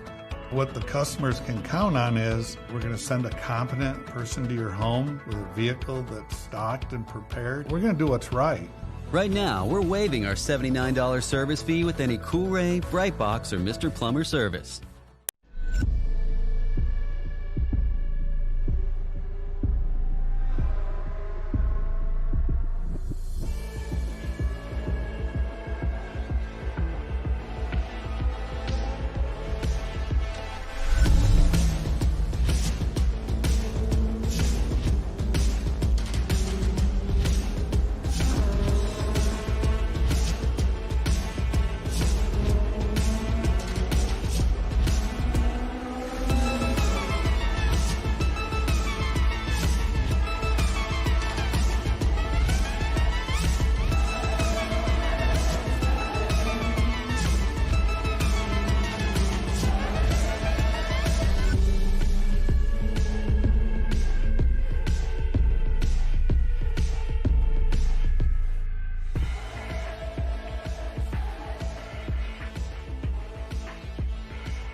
GeForce TV delivers the excitement of short track racing to places it has never seen before. With dynamic production elements and state-of-the-art technology, GeForce TV proves what the racing community already knew. Race fans are plentiful and they are hungry for excitement. Last year, GeForce TV streamed over 250,000 hours of intense racing action for fans all around the world. Nearly 750,000 fans viewed our streams and on-demand videos. By the end of the racing season, our subscriptions rose more than 400%. What does all this mean for you and your business? Motorsports marketing in Canada has never produced such amazing and measurable results. Cashing in on the benefit of motorsports marketing is easier than it's ever been. Work with a team, work with a speedway, work with a series, or join the excitement directly with us at GeForce TV. We are excited to see you all back at the races. But until then, see it all on GeForce TV. Subscribe today for free at GeForceTV.net.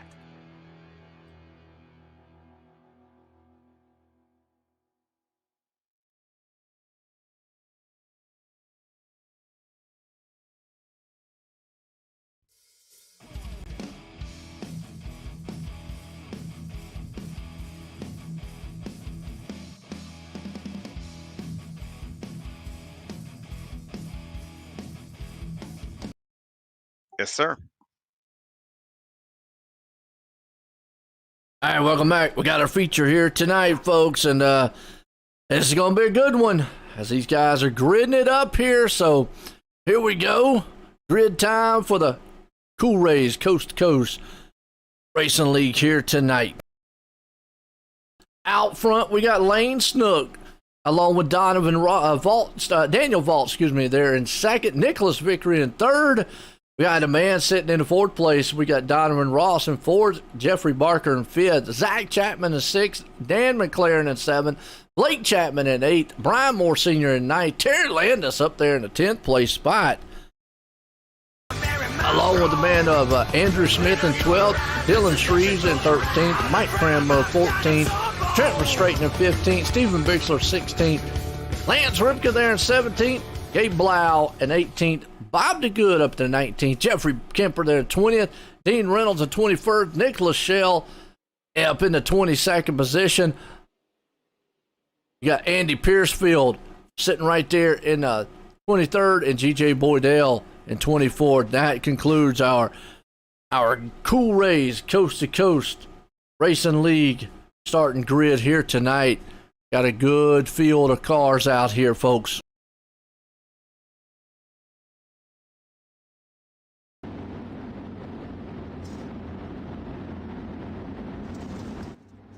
All right, hammer down time, and y'all enjoyed it. I hope you could hear the music there in that background that last time there, so let me know how it sounded on this. Green flag flies.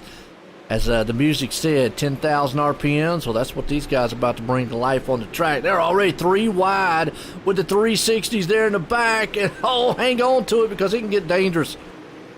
Boy, 3 wide entering that corner. Daniel Vaught, get me out of here. Yeah, woo, Nicholas Vickery up top there riding that cushion. And you're right, Donovan Ross there below him. Those two battling for second. You got Chapman sitting in the back. Meanwhile, back at about the 6th or 7th place spot. Oh, a car down low checks up the field. Oh, and everybody gets on the binders. Good right there, but man, that could have been disastrous. Yeah, it looked like Chapman and Ross got together coming out of the 4, and everybody did a real good job. We have one Moore going over the Sr. edge. Off the track, way down. He is smoking bad, too. He's going to have to go into the pits on that one. That thing is smoking like a steam engine. He's right there at pit lane anyways, and out. Should have to go into the pits. Yeah, I'm surprised that brought a caution out. It did bring a... Well, I don't know if that... Did he bring the caution out? I don't see anybody else Let me, right here on the track. Back on the replay, Malcolm Mills replay. We'll go back here towards the back and see if there's anybody else. Because Moore Sr. got off the track. Oh, yeah. Well, no. See Blau and company back there beating and banging on each other. But,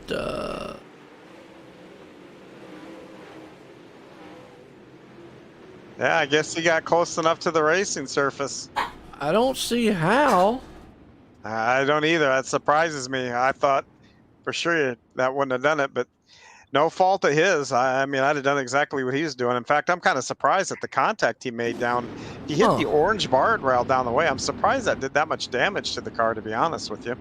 Yeah, I mean, and it did. I mean, obviously, he was smoking. He was going to have to go into the pits anyways, and just really curious because he was off the racing surface. Well, caution. First time, but hey, that's all right. 3 trucks off, and they go single file, and Lane Snook out front in this one. Vickery right behind him. Here goes Chapman on the inside, though. He's going to throw a slide job on the inside of Vickery, see if we can't get that second place from him. And Nick's got the top hooked up. But I don't know if you saw that right there with Chapman. When he got that grass, he instantly started to spin the tires. Oh, yeah. No grip. It did. I mean, it was kind of like the car was looked good going into the turn, and as soon as he got into that grass, it just instantly started to slide, and it just like it. You ever seen a car get in mud sometimes? It goes really fast when it hits it, but then it just starts sliding and stops. That's kind of what it looked like.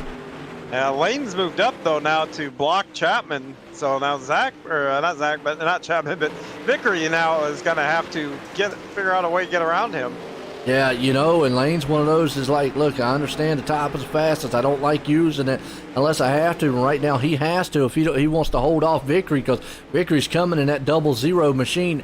Battle for the lead. You got to battle for 5th and 6th as, Treves off the track, and he is trying to get back on it, and he does. Yeah, still watching that battle up front. Nick's full of confidence. He won both those charity races. I was texting him earlier today. I was like, ride that momentum, man. Yellow flag. I think it's Bob to Good might be involved in this one. Let's go back to the Malcolm Mills replay and see. Got to see what happened to Bob. He's down low. And car just comes out from under him and able to get it going straight again. Yeah, something else happened to him on iRacing. Once you get there's a degree angle that once you get the car pitched a certain way like that, it just triggers a caution. And once he got that way, I mean, that's one where caution, in all honesty, shouldn't have flown, but that's iRacing. iRacing's weird. It is. And Moore got into him a little bit, but there was just nowhere for him to go. They were both committed down low, and when somebody gets that loose in front of you and your reaction time to be able to do and change something, these cars don't turn on a dime. So, but anyway, it's all right. There's still a long way to go here, another 15 laps, so they've got time to overcome this. Sure does, and you've got the Snook out front along with Vickery sitting behind them, and then Chapman's right there. Chapman's been chewing at the bit. Going to go single file again. Those Snook's going to love that. Be able to get that top side rolling again. It looks like he's going to drive down the hill here. There he goes. Green flag, back at it again. He gets a good jump, and here's Vickery now. He's got to put up with Chapman on the back end of him. Chapman almost made that pass, but wasn't able to get it cleared.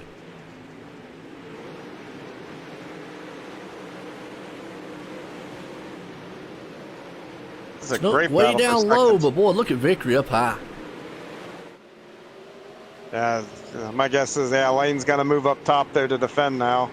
He's going to have to. I mean, he tried down low, but he saw that Vickery was just too much up top. Now, he might try the slider line here, but again, he doesn't want to give that top lane up to Vickery, for that long, because Nicholas has definitely got the top lane rolling, and he is committed to it. He has not once dropped down to the bottom of Steven Bixler, unfortunately crashing in the back. You see Snook down there, Chapman. I mean, and that's what Snook wants to see. He wants to see Chapman get down there, maybe harass old Vickery a little bit, throw him off his game some, but man, Vickery is just holding strong on that top end. There, he's got that run this time. Oh, Snook got up there in front of him. Not by much. Not by much. No, he didn't. I mean, a dangerous move, but you can see Lane is going low. Like, what is it in? 1 and 2 as Zach Chapman's around. Caution out. Back on the Malcolm Mills replay. See what happened to Chapman. He's in the 72. And just got in the back of someone. Oh, actually, he was just wrong place, wrong time. Yeah. 2 cars got into each other in front of him, and he was just, and it just didn't know where to go. Close quarters racing. That's what that's the product of. Well, this is not helping Vickery out. He's not getting any rhythm up front here. These cautions are kind of slowing down that rhythm. I think if it was to go green their entire distance, he would. He might eventually be able to sneak around. I think Snook's doing an outstanding job on what he needs to do up front. He's realizing what Nicholas is doing. Nicholas is not going to give up on that top side. Well, he shouldn't. Lane knows that. Yeah, he shouldn't. That top side's he's gaining on him almost every lap. I mean, it's incremental.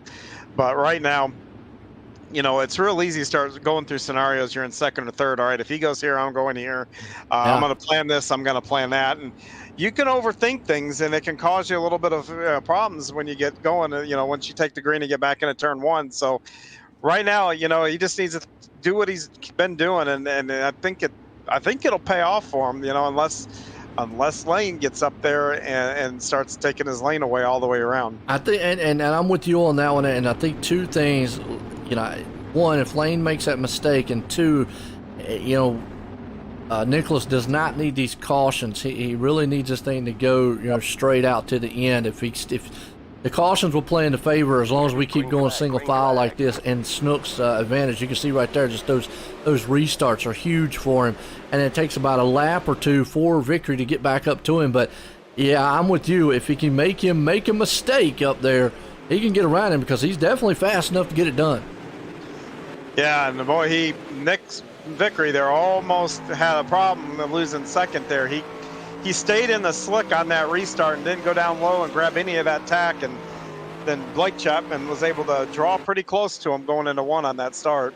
Yeah, you got Donovan Ross moving up into the 3rd place spot there with Chapman, and you're right. That's what Snook wants to see is Chapman and him get on Vickery, maybe throw him off his game a little bit. Now you see Snook out front, got a little bit more breathing room, and I think he understands Vickery has a deadly fast machine. Snook's found something by going down on that low side, coming back up high. It's just he's gonna take Vickery, getting up there, and maybe just having Snook slip one time.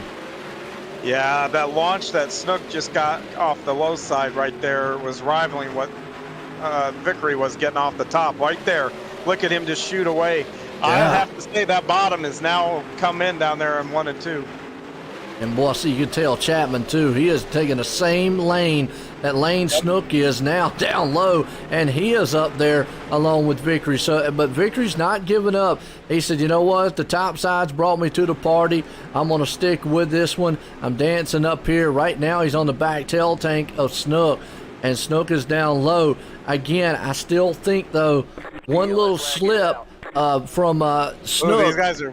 And all cautions out. Man, I tell you, that's going to hurt. Yeah, and he caught Nick instead of holding his brake there. That's a tough break. Hopefully, that happened to me in the charity race. Guy came over the back and just kind of nicked me like that. So hopefully he didn't do any damage. But that bottom, that launch that Snook is now getting coming out of 2. And the big thing about Nick, about being up top there, and I'll be honest with you, I'd be doing the same thing he would be because I'm in that rhythm.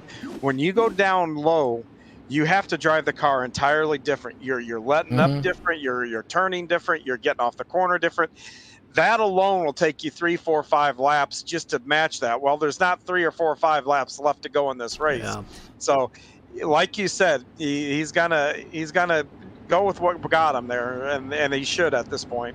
Yeah, and hats off to Snook trying to do what he's doing, because like what you just said, it takes a certain amount of concentration for him to hit that mark lap after lap to do it, because he's not in I think Nick's in more of a rhythm than what Snook is, and I think Snook is trying something down there. True, he's in a rhythm too, but I feel like he's more than that. one little slip and mistake, and victory is just, it's going to blow right by him. Yep, and this restart's going to be critical. Last restart, Snook got away from him.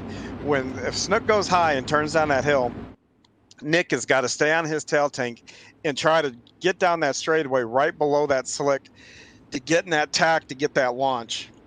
Here we go. Pace truck's in. Green flag's about to fly. Not many laps left for Vickery to get it done. And note that he wants to see Chapman.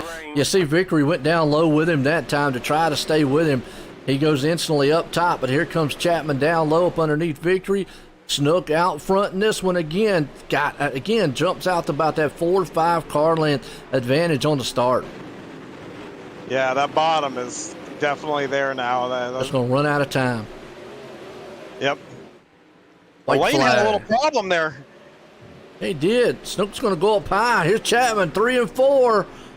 Chapman says, I'm going to try it, but not going to get it done. Snook's going to bring it home. What an end to this race here with Vickery coming home in second. Chapman there in third. Wow. So a good run up front. I mean, we saw some good strategies between those top 3 guys. I mean, that right there just shows you what it takes to get around these tracks. Lap in and lap out, and to maybe try to get around somebody. What we just saw there, multiple lanes, multiple grooves, and just a lot of different mental strategies of dirt racing. I mean, you can't put it any differently than that. Those guys did an outstanding job. Yeah, they were driving as much with their heads as they were their feet or their hands, and that when you see guys do that, man, that produces some really good racing. Yes, it does. Old Blake Kenny. Bring up third place man, Blake Chapman. Let's get a word with him. Hey, Blake, this is John up in the booth. You got a copy? Yep, I got you. Oh, man, P3 tonight. Nice run. He came from 8th to 3rd, so that's a nice move. Boy, that end there, those last couple laps, walk me through that last restart. You almost pulled off a kind of a coup there, able to come from 3rd to 1st. Yeah, I thought I was the fastest one out there, but I just didn't know how to get around them with Vickery up on the top and Snook running the bottom in 1 and 2. It was going to be tough, but found a little bit of moisture in the middle there in 3 and 4. Got that coming out of the white there, and man, that was just a really fun finish, and wish I could have stuck the bottom a little bit better there on that last turn. Maybe would have got second, but that was just fun racing and a lot of fun. When you were going down the backstretch, you saw Lane go to the high side right there in that final corner. What was your thought? And I mean, at that point, did you know that, okay, I got a shot here? Yeah, I know I had a shot, but I had to stick it under the bottom real well. And I didn't know if I could do that or not. I stuck it better than I thought I would, but it just wasn't enough. Well, I'm going to tell you, it put on a show for us. That's one of the best races I've seen all season. So thank you for that. Once again, a nice podium position, 3rd place. Do you have anybody you want to thank here? Yeah, I just want to thank everybody at Wide Open Motorsports, BB7 Setups, Giddings Mobile Repair, and my grandparents, Steve Bixler, watching and supporting, and Joe and you, John, for putting this on. And can't thank my parents enough, and be strapping my mom in here pretty soon. Hopefully she can walk away with the podium as well. As I say, you're 2 for 2 for tonight, so you tell her no pressure, but she's got to keep that family tradition going. Yeah. Once again, Blake Chapman, our 3rd place finisher tonight. Yeah, good run for him tonight. Like you said, came home first in the other one there, and now he's coming home in 3rd in this one. But Vickery tried everything he could. Good run for him, coming home here in 2nd tonight. Hey, Nick, this is John up in the booth. You got a copy? Yes, sir. How are you? Not too bad, man. All right. You got a couple of wins already this week. Now you got a runner-up. Man, you're flying high. That last restart, man, yeah. Walk me through that. You guys were just all under a blanket, and it was probably the best finish I've seen this season with Hometown Heroes. So walk me through your thought process. Did you your game plan, everything you were going to do there coming to that green, to that checkered? Yeah, I definitely don't think it's a secret that I prefer the high line here. It's probably bitten me more than it's provided, but I definitely prefer the top over the bottom.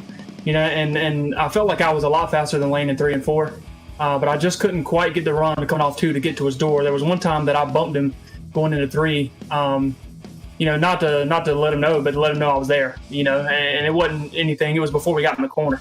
But just kind of as a reminder, hey, I'm here. And but yeah, I mean, in that last restart, I noticed on the restart before the last one that that the guy in third, was it Verstraeten? Blake Chapman. Chapman. Yeah, I saw that Chapman was at my door, maybe a little bit ahead of me, coming onto the backstretch. And on that last restart, I knew that I needed to cut down. And I had honestly considered running the bottom in 1 and 2.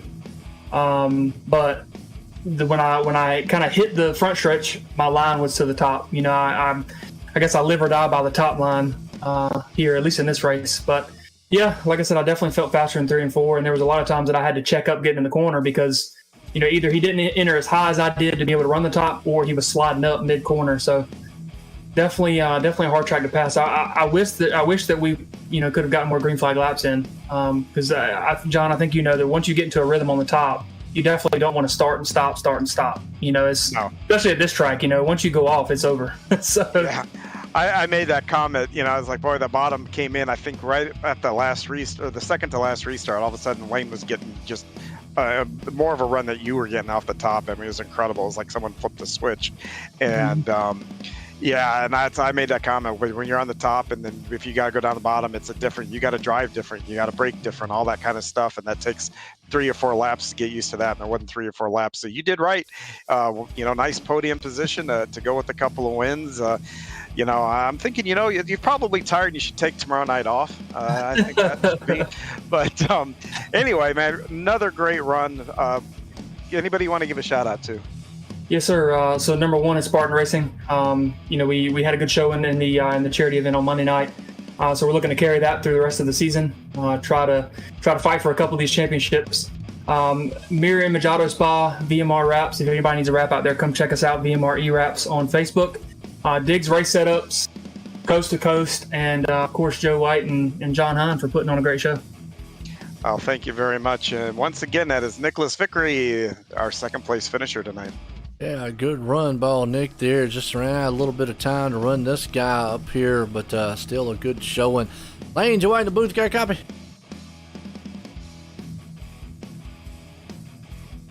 Lane, you in the booth, got a copy?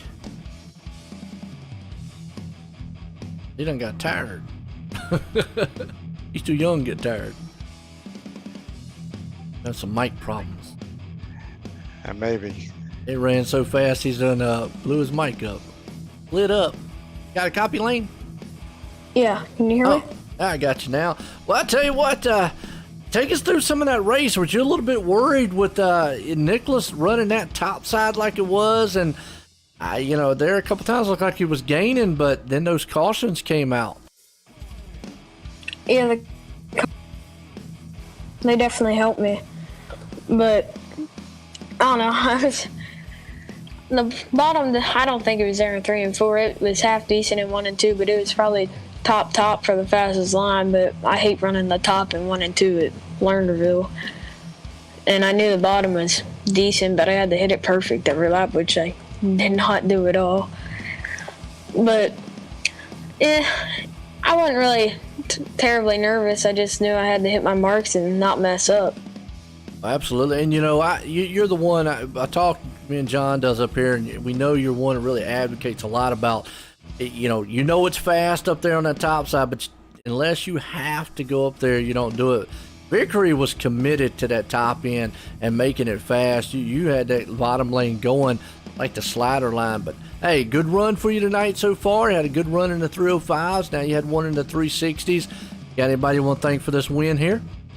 Yeah, I'd like to thank Velocity Design, Spandybuilt Racing, Jesse, Brandon, Goldner, Moonin, Lacey, Fitzy, JP, Dirt Doctor Trucking, Bio.com, Powerhouse Merchants, Wyman Brothers, you guys for the broadcast, Coast2Co Racing League, Universal Sediment Service, Akron Howard Associates, Keystone Alliance, KKP, Keystone Recording Products, Fox's Pizza Den, Mexico Ridge Beef Farm, Snoop Dirt Designs, The Old Hatchery, and Fitzy's Perfect Photography. There you go. Lane Snook bringing it home. Victory Lane for the 360s. Well, folks, don't go anywhere. We got the ladies coming up next here. They are the women and lady of the drivers out here, so you don't want to miss that. We'll be right back here in a few.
All right, we're back here, Dirt fans, and the hometown heroes here tonight for the Cool Rays Coast-to-Coast Racing League. Well, we always have something special on the hometown heroes. We've had first responders, and we've had charity events. We've had a lot of great things, veteran nights and all. But tonight we've got the ones for the ladies here, and when we say the ladies, and all the women out there, these are the ladies and women of the drivers. For the most part, I'm gonna say every one of them out there are of the drivers, and hey, it's open. I mean, if your mom wants to come out and race, by all means. Your girlfriend, you have a sister, cousin. I mean, anybody of the female, let's say that, want to come out and race on ladies' night, they're more than welcome to. So definitely, I mean, it is open. It's not just for the drivers here in the league, although you will see a lot of them out here. But John, it is kind of cool. We're back in the 305 cars. We had this last season as qualifying's going to move on over. A little bit different here. You're going to explain this here for us in a second. When you go out on the track and kind of give us a little overview of what we're going to see here, it's a little different. Even though it's a 305, there's something that's a little different in this 305 than the normal ones. So hand it off. What you got? Yeah, they took some of the power away to help some of the folks that are going to be running this here, because you're talking about people that have not run these things that often. So what'll be kind of cool here is, of everybody that, I think most of everybody here has a connection to some driver in the league. So they get to experience, they'll see some of us over in our rigs, either an Oculus or watching. So now they can kind of, share in the experience a little bit. So first of all, the big thing is the power is going to be reduced a little bit. The other thing watching them practice, I didn't see anybody coming all the way up here and running that. Up all the way up here on the cushion, like you saw the last couple of races, because that takes a lot of practice, a lot of laps. When dirt first came out, and I had to take my first laps, I wouldn't have been up here doing this either. In fact, I remember when I joined, at the time it was G-Force. I never ventured up high. I was always on the bottom, just because it took me a good half a season before I even had the guts to run up high. So I think you're going to see a lot of them try to stay right here in the middle. This is safe. You got a little forgiveness up top, got some, maneuverability to go low. So that's where I would look for these gals to be here tonight. And I tell you, looking at the practice times and everything else, I think this is going to be a competitive little race here. And I'm willing to bet, there's some bragging rights on the line and everything else. So, what I can't wait till we do the interviews. I want to know how many of them were telling their husbands to be quiet, or their sons or whatever, the backseat driving. I know I would be guilty of that. If my wife was driving, I'm sure I'd be like, move up, go down. And, I probably lose track of how many John would not dirty be looks. with us the next week because he would have a hot knot on his head. Yeah, well, yeah. God forbid if she made it to the interview room, and then we got a rule of not calling out drivers, so I don't know how that would work. I'm sure I'd get called out. So, but you know what? This is for fun. Like I said, the big thing here is, hey, you get to share something, either your son or your husband or boyfriend or whatever the case might be here. And that's really what the cool thing is here about this. So all these ladies will have that shot to do this. I hope they have a good time doing it. I can't see a reason why they wouldn't. This is a fun track, a fun car. So they, the cool thing is they could go hammer down here, and you know what? The cars will stick with the less power here, so they can put on a show. Absolutely. Preston. Steven Bixler. You're going to see him up there. Let's make a correction to it, because that actually is Lynn Bixler that is going to be in the car, but it shows Steven Bixler. So, I'm going to just say Bixler. Then I'll probably mess up and say Steven. Amanda Main. Not sure who that is. Who is that one? Which one is that one? Do you know who that is? I do not, but I am on track though, doing at speed, and that lack of that extra horsepower. Wow, does it change the handling of these cars? It does not want to turn in. You've got to. I've actually thrown this in a little bit. What do you think? Is it funner or just? Oh, this is a lot more fun. No, it. Yeah, you got to. I'm putting a lot of wheel to get her to turn in, but. Yeah, this will be a fun race. Nice. Let's see, we got Shaylin Whipple. I know Chris Preston. Whipple, Chris Whipple there. Preston Kramer, I know that's not, and I know he said his wife's name a couple times. Penny Lee. There you go, Penny Lee. So that's going to be Preston Kramer. Blake Chapman's not Blake Chapman. I'm not sure who. So, hey, if you're out in the chat, help me out here a little bit on some of these. And I hope I say this right. Is that Michelle Cherry? That's what I would go with. Okay, sounds good. Obviously, John Hine. It sounds like John Hine talking. So, Yeah. It's not anything different. Roger's going to be the man doing the controls out here tonight. As Heat Race 1. That's right, Lucas Oil Empire Super Sprints, 37 years, 360 wing sprints, northeast of Canada. Guys do Facebook and Twitter, check them out. As we got Amanda Main out front. Penny, is it Penny Cranmer? Is that who it is? Are they married? Penny Lee and Preston, and that's a guy that I wish had a live feed there. I'd like to see his reaction. Are they not married? Yeah, Penny Lee and Preston. Yeah, they're married. Well, why is it Lee? That's just one name. That's her name. Oh. Was it Penny Lee Cranmer? Yep. Oh, okay. All right. So I had it right. I was just making sure. I'm trying to get it right here. I don't want to mess them up. Michelle Cherry, and then John's not going to race, folks. So John's not going to get out here and identify. Yeah, no, I would be. I don't want to go out here and then end up fourth, and then my gambler teammates would never let me live that down, so I'm not going to embarrass myself. I'll stay in the pits. But if you're out in the chat, definitely give me a heads up if you're the driver out there, and you do. Help me out here. Who the Amanda Main one? Now I'm kind of help me out on that one here, folks. Who is that one? All right, we need help on that one. And Michelle Cherry also. Not familiar with that. Her son, I believe. Yeah, I forget her son's name. Ran with us a few times last season when we were at Cedar Lake, so I do know the name. I haven't seen him this season, unfortunately. We hope he'll come back at some point.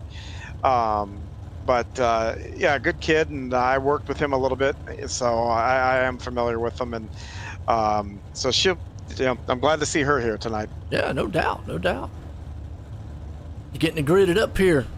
Heat Race 1. It's gonna be a good one. All right, Amanda Main is tied in with Wyatt Whipple. Okay. What do you mean tied in with Wyatt? Are they girlfriend, mom, significant other, neighbors? I like that tied in. They're kind of tied in with each other a little bit. They got a business relationship going. I like that. Nothing wrong with it. Michelle Cherry is mom of Carson Cherry. I knew. Okay. I couldn't think of his name. My mind went blank. Yep. Nice. Look at Bill, man, coming in clutch for us right here. Helping me out. I appreciate it. I know it sounds bad. Got to have somebody in the back end helping out the announcer. That's Bill. Bill, he does all the recruiting anyway, so if anybody should know, he definitely should. It looks like they're going to try to start 3 wide going into 1. Why not? Why not? That's awesome. They fall into their more traditional rows. Mary Caldner. You going to be out here?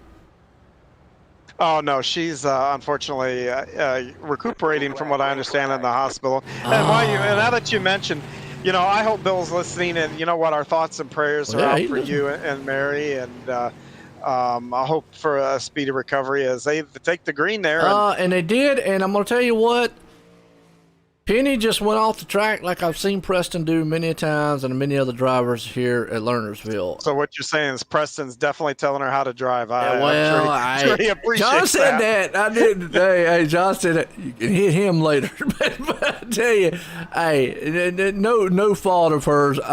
Just like I said, we've seen it many times at this track. This place, it's in the name, Lernerville. You get up on that top side cushion, even the best of the best go flying off. But look who's out front. Cherry right now. Got that thing scorching around here. You got Maine sitting there in second. And then Cranmer up in the third place spot so far. Just wheeling these cars around. Throwing them into the turns. Looking good. Yeah, I was surprised how much tighter they were than the regular 305. But just even that very slight reduction in power. Yeah.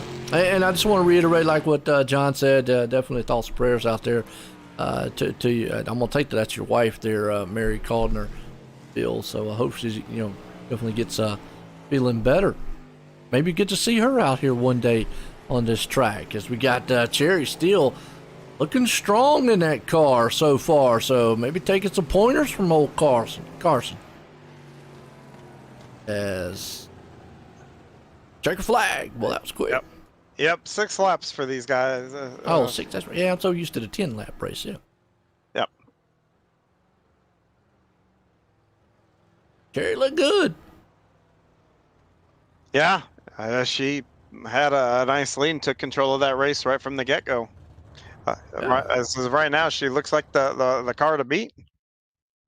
Heat race number 2, Icon Sim Sports. Looking for a rig that's one of a kind, built for you. And going to make you feel like you're in a real car. Check out iconsimsports.com. So that is Lynn Bixler, not Steven Bixler in the car. So Lynn Bixler there. Shaylin Whipple starting there in second. And Blake Chapman, which is, we went over this a minute ago. It's Gretchen. That's in there. Gretchen Chapman. Yep. Right? Yep. And Roger's not going to race, folks, so worry about that. Go Shaylin. CW says go Shaylin. That'd be Chris Whipple. That'd be Chris, yeah. Well, she's on the outside front row, so she's got a really good starting position here and has a good opportunity. Look pretty good up there. Lynn up there. And then, you say it was Chapman? What was that? Gretchen. That's Blake Chapman. That's who she's tied to. I don't know if that's a girlfriend, mom, wife. I don't know the connection there, but yeah, I do know though that is with Blake though. No, we're missing all the Nick King and Nathan Hall gang. And he has all the women. Them guys have all the women on the Thursday nights pulling for him. Need all them out here, That means they'd have to get out of the rig. I don't know if they go for that. So I'm just saying. You got Heather, Debbie, T, and I think there's somebody else. They got a whole house full. They'd bring it over here. It's like, holy cow! Yeah, they got the mom and everybody. They would have to give up their seat. And like I said, those boys like to race. So, oh man! All right, here we go. Got Shaylin out there, so we got Whipple, Bixler, and Chapman.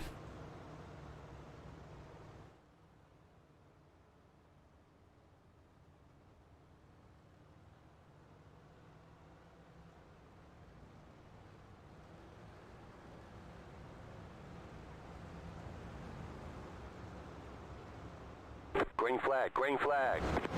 All right, here we go, green flag. And right there you see Bixler gets a good jump out front. A good start for all 3 of them. And as I say that, he got a little wiggly up there on the top. Yeah, if you're not used to driving these things, they're even though reduced power, they're not easy to do, and it takes some laps to get them down. We need to hear out there in the chat. Oh, in the grass! Oh no, Whipples are actually had Bixler in the grass. We need to hear how much from the guys out there that are listening and watching, How much are they when they start to wiggle like that and start to slide on the track? Are they actually yelling like, ah, or anything? You know, that expression. You know what I'm talking about, John? Well, I do, but I'm used to when I wiggle like that. For me, it's a 4-letter word that comes out. So, so I hear you. Well, right now you got Whipple out front leading it. Chapman's right in the second place spot. Bixler, they're kind of stuck in the middle, sliding it around a little bit. Whipple looks pretty good, so maybe Chris is in the ear. Tell her how to get around this track. And Bixler almost around again, was able to hold on to it. White flag's out.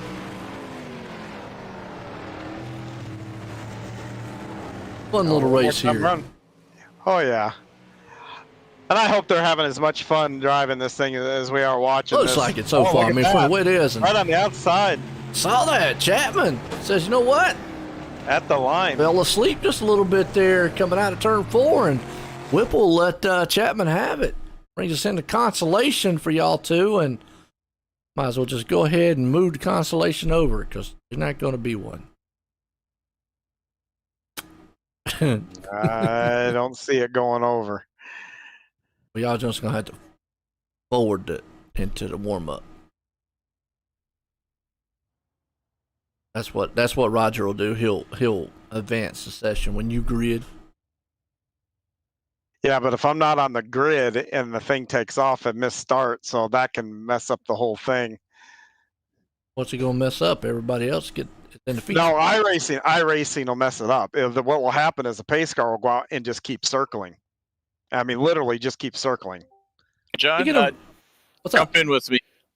I need John to jump in the session. I'm in. Okay, Yeah. we're going, buddy. You and me.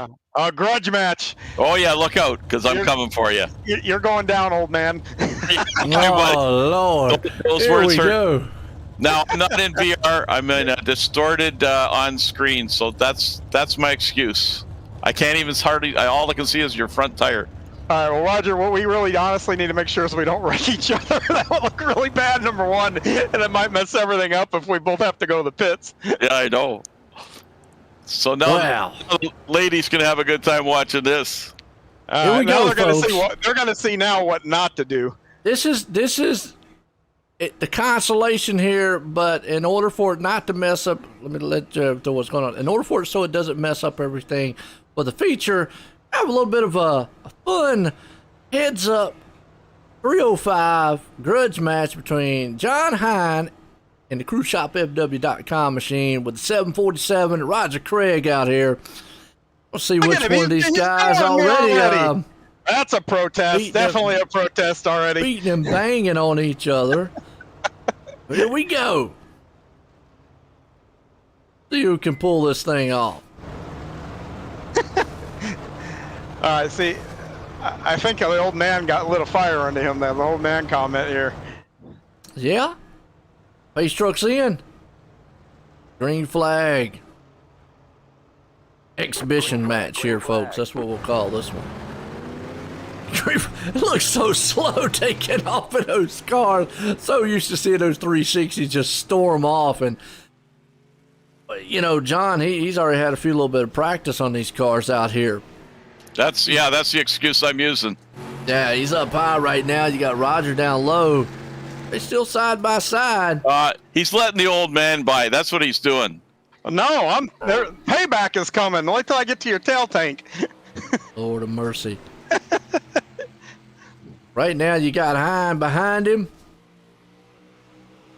Kind of driving. How many laps we got on this one? I think we only got about 8 or 10 on this one here. The one thing is, folks, the 305, these 305s, they're a little bit lesser power than a normal 305. They look just like they're going so slow, which... there he goes. I was trying to put you in the wall and I missed. I didn't even have to say it. And Roger's off the track. Ouch. Oh. Earlier tonight, I put the camera, as soon as I put it on Roger earlier tonight in one of the heat races, he got in a wreck. And I said, go figure. And John told me tomorrow night, don't even mention his name. But okay, we can do that. You did it to somebody else too tonight. I know. It's I got a magnet. The reason I get out there and get happy and I start showing somebody off, next thing I know, I'll put them in a wall. They'll end up in a wall or over the top somewhere. Well, now you can show us what you can do out there, John. I mean, I know you were talking earlier about you wanted to see what these cars would do. Yeah, that's exactly what I'm doing here.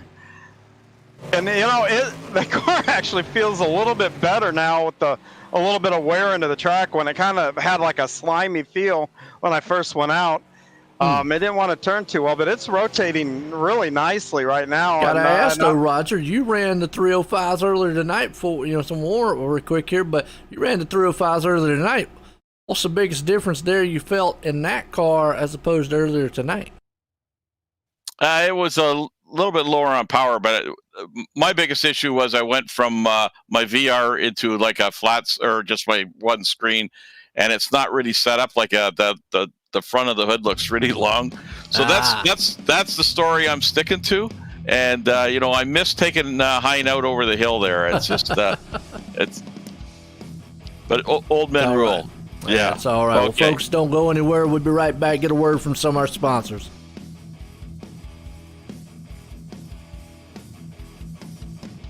Okay, that was fun.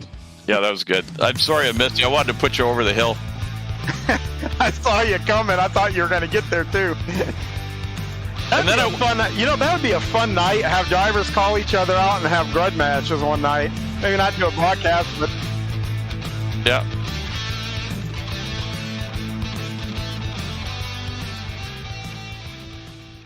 People want to have a one-stop shop.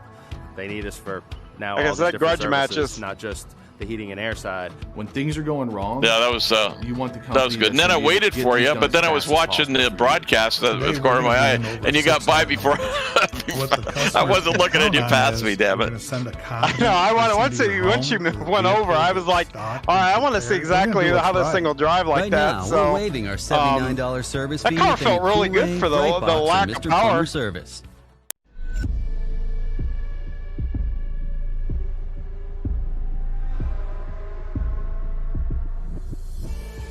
Well, I've told you. Actually, once I get going, I don't even hear you. I know you're talking, but I mean, if you ask me a question, I wouldn't answer because I have you that tuned out. Once we get going, I mean, that's how hard I'm concentrating.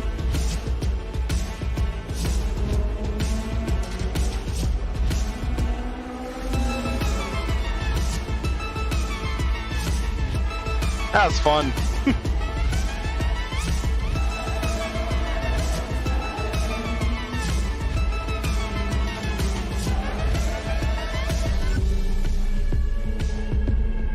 Yeah, and her Q run was over a half a second faster than everybody else. Yeah.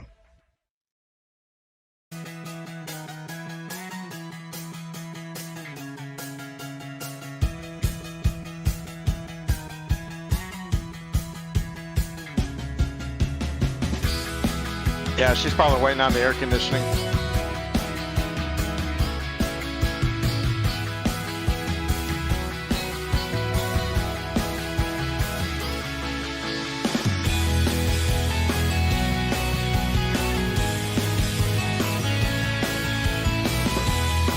Yeah, I used to run with one over at BRL. She was really good on dirt, actually.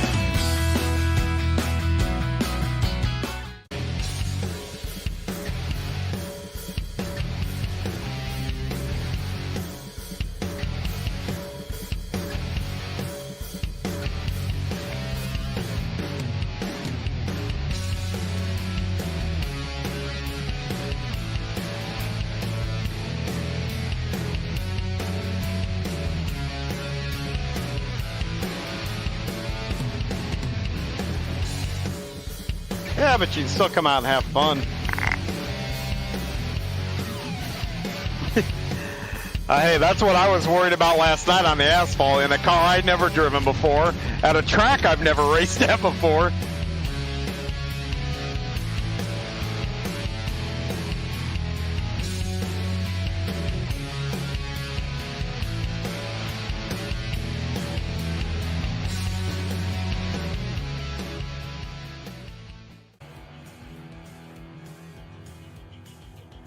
GeForce TV delivers the excitement of short track racing to places it has never seen before.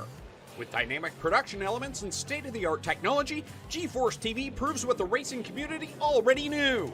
Race fans are plentiful and they are hungry for excitement. Last year, GeForce TV streamed over 250,000 hours of intense racing action for fans all around the world. Nearly 750,000 fans viewed our streams and on-demand videos.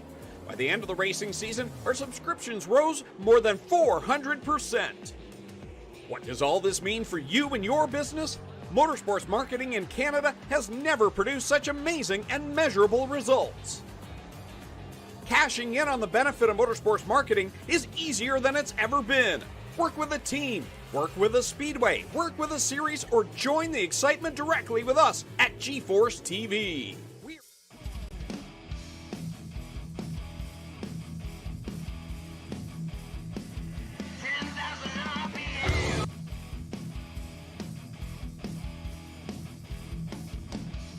Alright, folks, welcome back here for the Dirt Night here. And we got the ladies getting set here for their feature time as we're going to grid them up here. So sit back, relax, get set here. Cool Rays, Coast2Coast Racing League grid is on here tonight.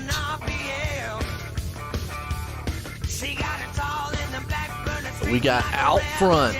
We got Michelle Cherry going to put it out front along with old Chapman starting there in second, Amanda Main in third, Shaylin Whipple up in the fourth place, Penny Lane in fifth, and then Lynn Bixler is going to round out the sixth place spot as our grid here tonight. So there you go. Get set. We're going racing.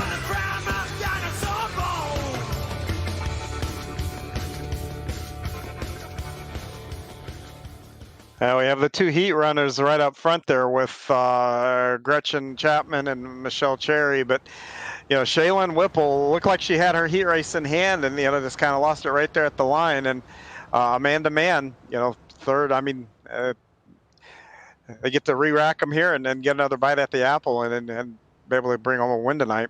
Gonna be a good one. So we've got 6 machines out here gonna do some battling. And 25 laps?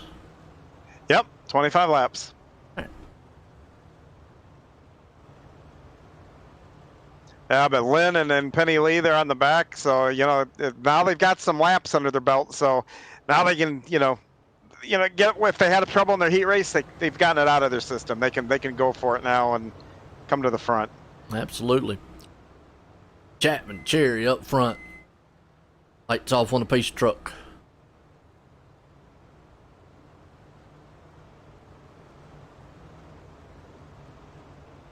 Pace truck's out. Green, green, green. And green flag. We're racing. That was a really nice start, side by side. Nice job on the start. Look at Cherry just gone. Yeah, looks like she's got a 360 in that car, and everybody else has got the 305. See that, man? She is like out front. Must have been practicing all week long. You've got Chapman sitting in second. Whipple up there in the third place spot. Cranmer sitting in fourth. Bixler back in the fifth place. Main hold up here in sixth. Good and strong there too.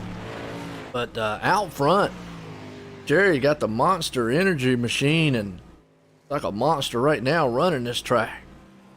Yeah, man to man there at the back. She's struggling coming off the corners, but she gets that down. She'll close up on Lynn Bixler pretty quick. But the top driver is long gone, Gretchen, or Michelle Cherry. But I'll tell you, that battle for second, third, and fourth, they're right there together. Yes, they are. That puts Whipple, Cranmer, and I was just about to say Chapman or Cranmer. As we just said Cranmer, and guess what? Off the track. She was going for it right there. And Cherry. What happened? Disappeared. Go over.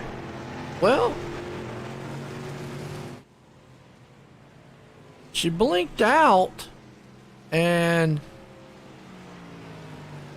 she's back. She's at start finish line right now. So right, but it's showing her in fourth place. Huh? See if the cycles through. Yeah, it might cycle through here, like you said, but well, she blinked out for a moment and came back. That might throw the ticker off just a little bit.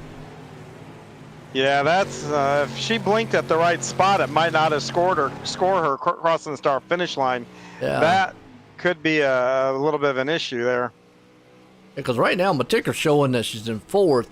Chapman is the one out front with Whipple in second, Cranmer in fourth. So, and actually, yeah, because she's behind Cranmer. So did she go off the track? Did not see her get past. Oh, Lynn Blixler, Gretchen Chapman off into the wall. Oh, I see it right there. Boom. And let's go back and watch the Malcolm Mills replay here. Chapman, unfortunately, involved with this one.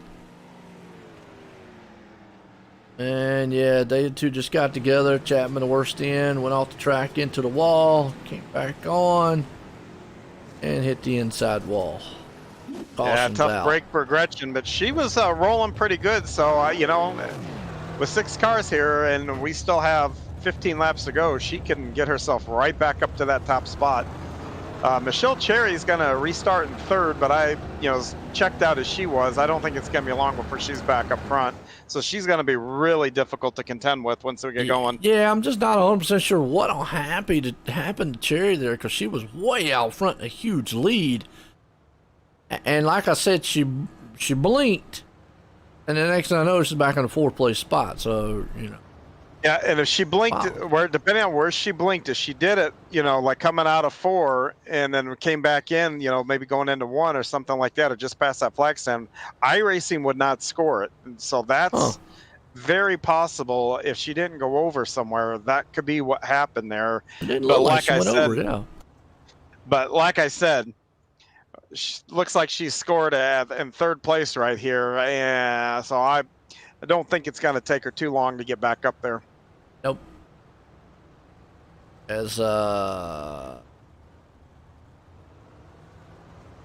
you got Whipple out front, Cranmer there in 2nd, Cherry there in 3rd, Bixler 4th, Chapman in 5th, and Maine in 6th. We get set to go back green flag here. Ladies' night here tonight for the Coast2Coast Cool Rays Racing League.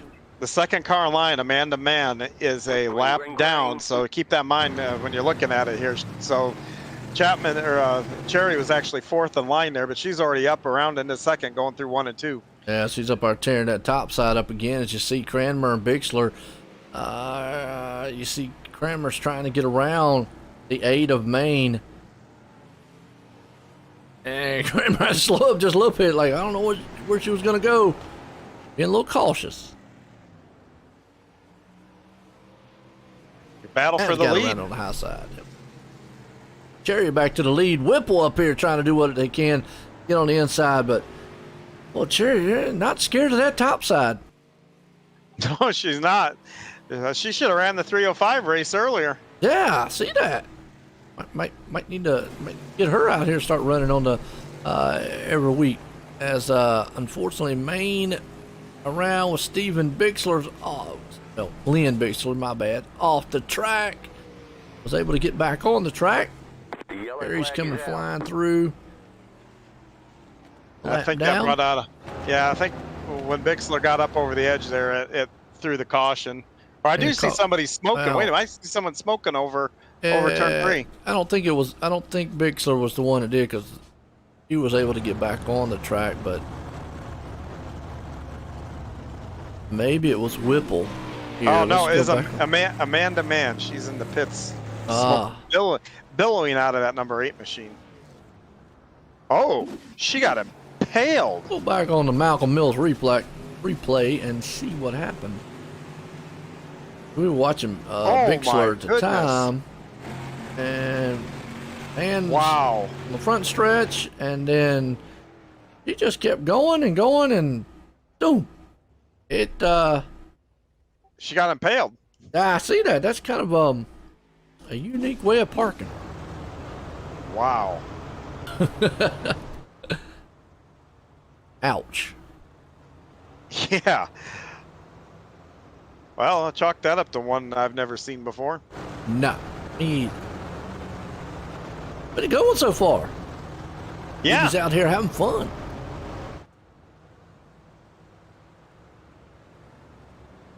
Green, green, green.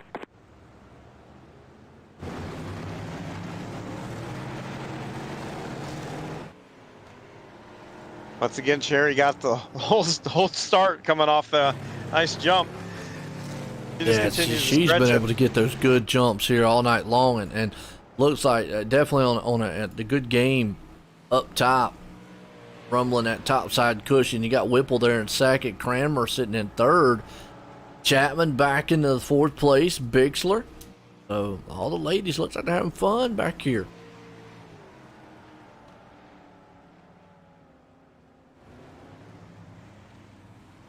Good little run by all of them. Yeah, and Amanda Mann has rejoined, so she's back out on the track. So we got everybody on the track again. Trying to get some laps in. Why not? Yep. Get out here, get some experience. Run around, have fun on the dirt track here tonight. So, said Amanda Mann here running. You got Bixler in front there. It's Lynn. Us all Cherry though. Cherry's out here trying to say, look, I can race just as fast as the guys. But look at that crossover move she just did. Man, that was beautiful what Cherry just did right there. I don't know who that was that got up in front of her, but she just reacted well.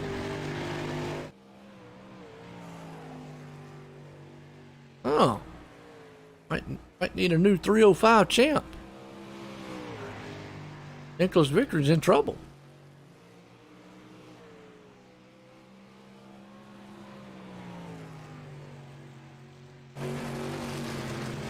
Strong run. Got Whipple hanging on to second. There's Penny. Looks pretty good in third place spot.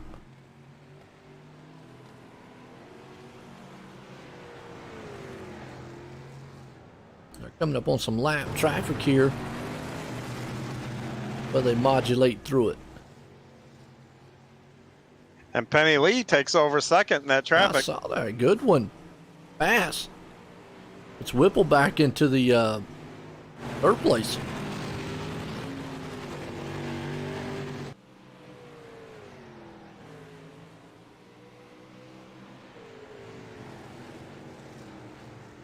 Here he is just picking them up and putting them down. White flag got the wall a little bit right there though. Cranmer hangs on to second. Whipple there in third. Cherry's going to come in to 3 and 4. Final time. And going to win it for the ladies' night here for the 305. Cranmer. The opinion here is going to be able to hang on. Yep, 3 and 4 going to hang on to it. And Shaylin going to bring it home in third. Good run by the ladies out here. Wasn't as entertaining as Rogers and I's grudge match, but they did a great job. Nobody wants to see a bunch of old guys out there. Guys that want to pretend that we know how to drive. Yeah. Yeah. There you go. No, in all seriousness, they did an excellent job here tonight. They did. They did really good. I mean, hats off. I mean, you know, all the ladies did well. First and foremost, say that. I mean, they all had fun. They all did out. Very impressed with what Cherry did out there. Looked very smooth on the track, and hey, maybe there you go is another racer to bring in for the 305. So, but awesome. But yeah, my hat's off to all of them out there having fun, and see if we can't get a few of them up here and get a word with them. I don't know if I see Chris Whipple down there, but I don't know if that would actually be Shaylin also. It should be, I would think. We'll bring him up, and then we'll bring it up. It says Chris Whipple, but it should be Shaylin, and let's get a word with him. Shaylin Whipple, this is John up in the booth. You got a copy?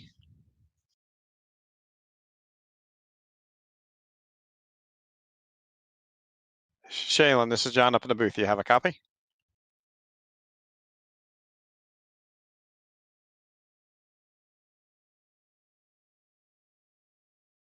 Might not have mic on. Maybe not.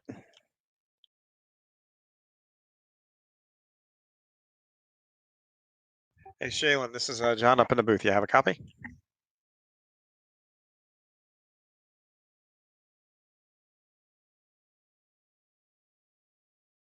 I'll tell you what, we'll move them back down. We'll try here in a minute. Let's bring up, it says Preston Krimble, but this is actually Penny. We'll bring her up, second place. Let's get away. Penny Lee, this is John up in the booth. You have a copy? Yes. Hey, great run tonight. Nice podium position up in the P2. Walk me through your night. What was it like? Just trying to get in the rhythm every time I felt a car come beside me. So I just had to get back into the groove and hope for the best. Well, let me ask you, when I take it you don't come in here and play very often and do this. What was the hardest thing for you to, in the practicing and everything leading up? What was the hardest thing for you to get a hold of these things with? I think driving into the corners in the right spot and at the right speed and pushing the pedal all the way down. I tend to not push it all the way down until I'm reminded by Preston. Well, you did a fantastic job, so my hat's off to you. And I was funny. I wanted a camera on Preston so we could see, some of his backseat driving that was probably taking place there. But I'll tell you, you really did a nice job there, and traffic is, it is, because you can't see out that with that big wing and everything else. That is a pretty big transition to have to get used to. But you handled it well. Bring her home for second. Anybody you want to give a shout out to? Shout out to Preston.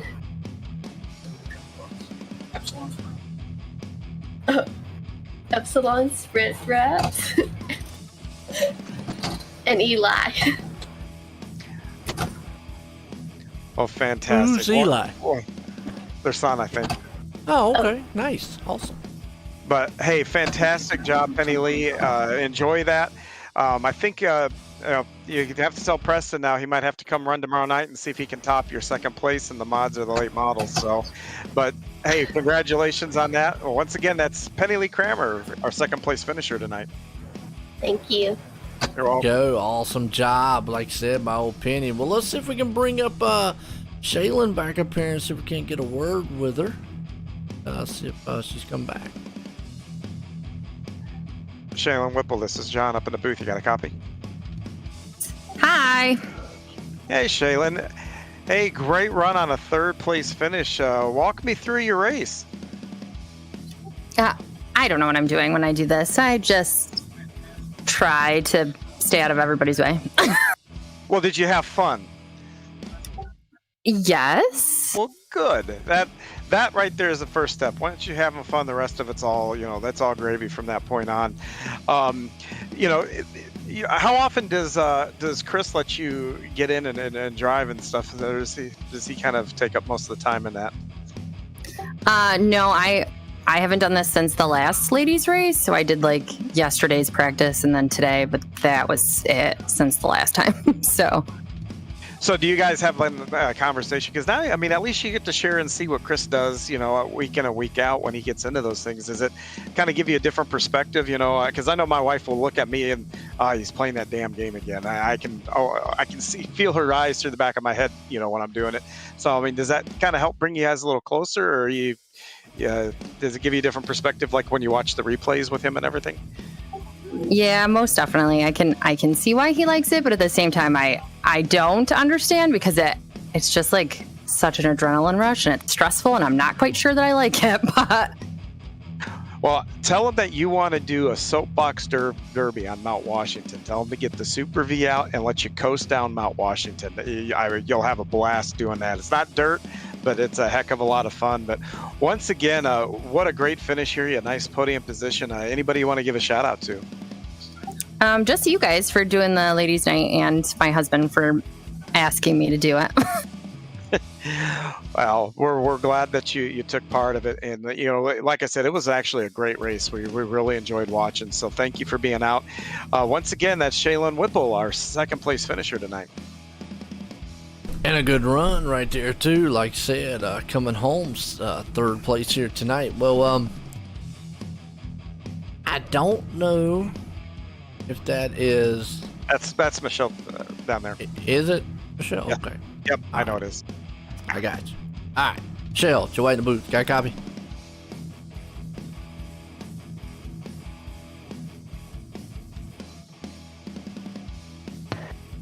Oh, I heard something. Michelle, you wait in the booth. Got a copy? Yes, sir. How are y'all doing? We're doing good. I tell you, you look quite impressive out there in that 305. Have you been practicing these things? Oh, well, I get some seat time here and there. Here and there. Okay, well, does that mean you're going to be out here? And now you look pretty good. I mean, John up here was quite impressed.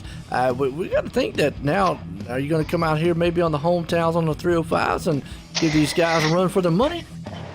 No, I wish. By the time I get home from work, it's too late to join the 305s.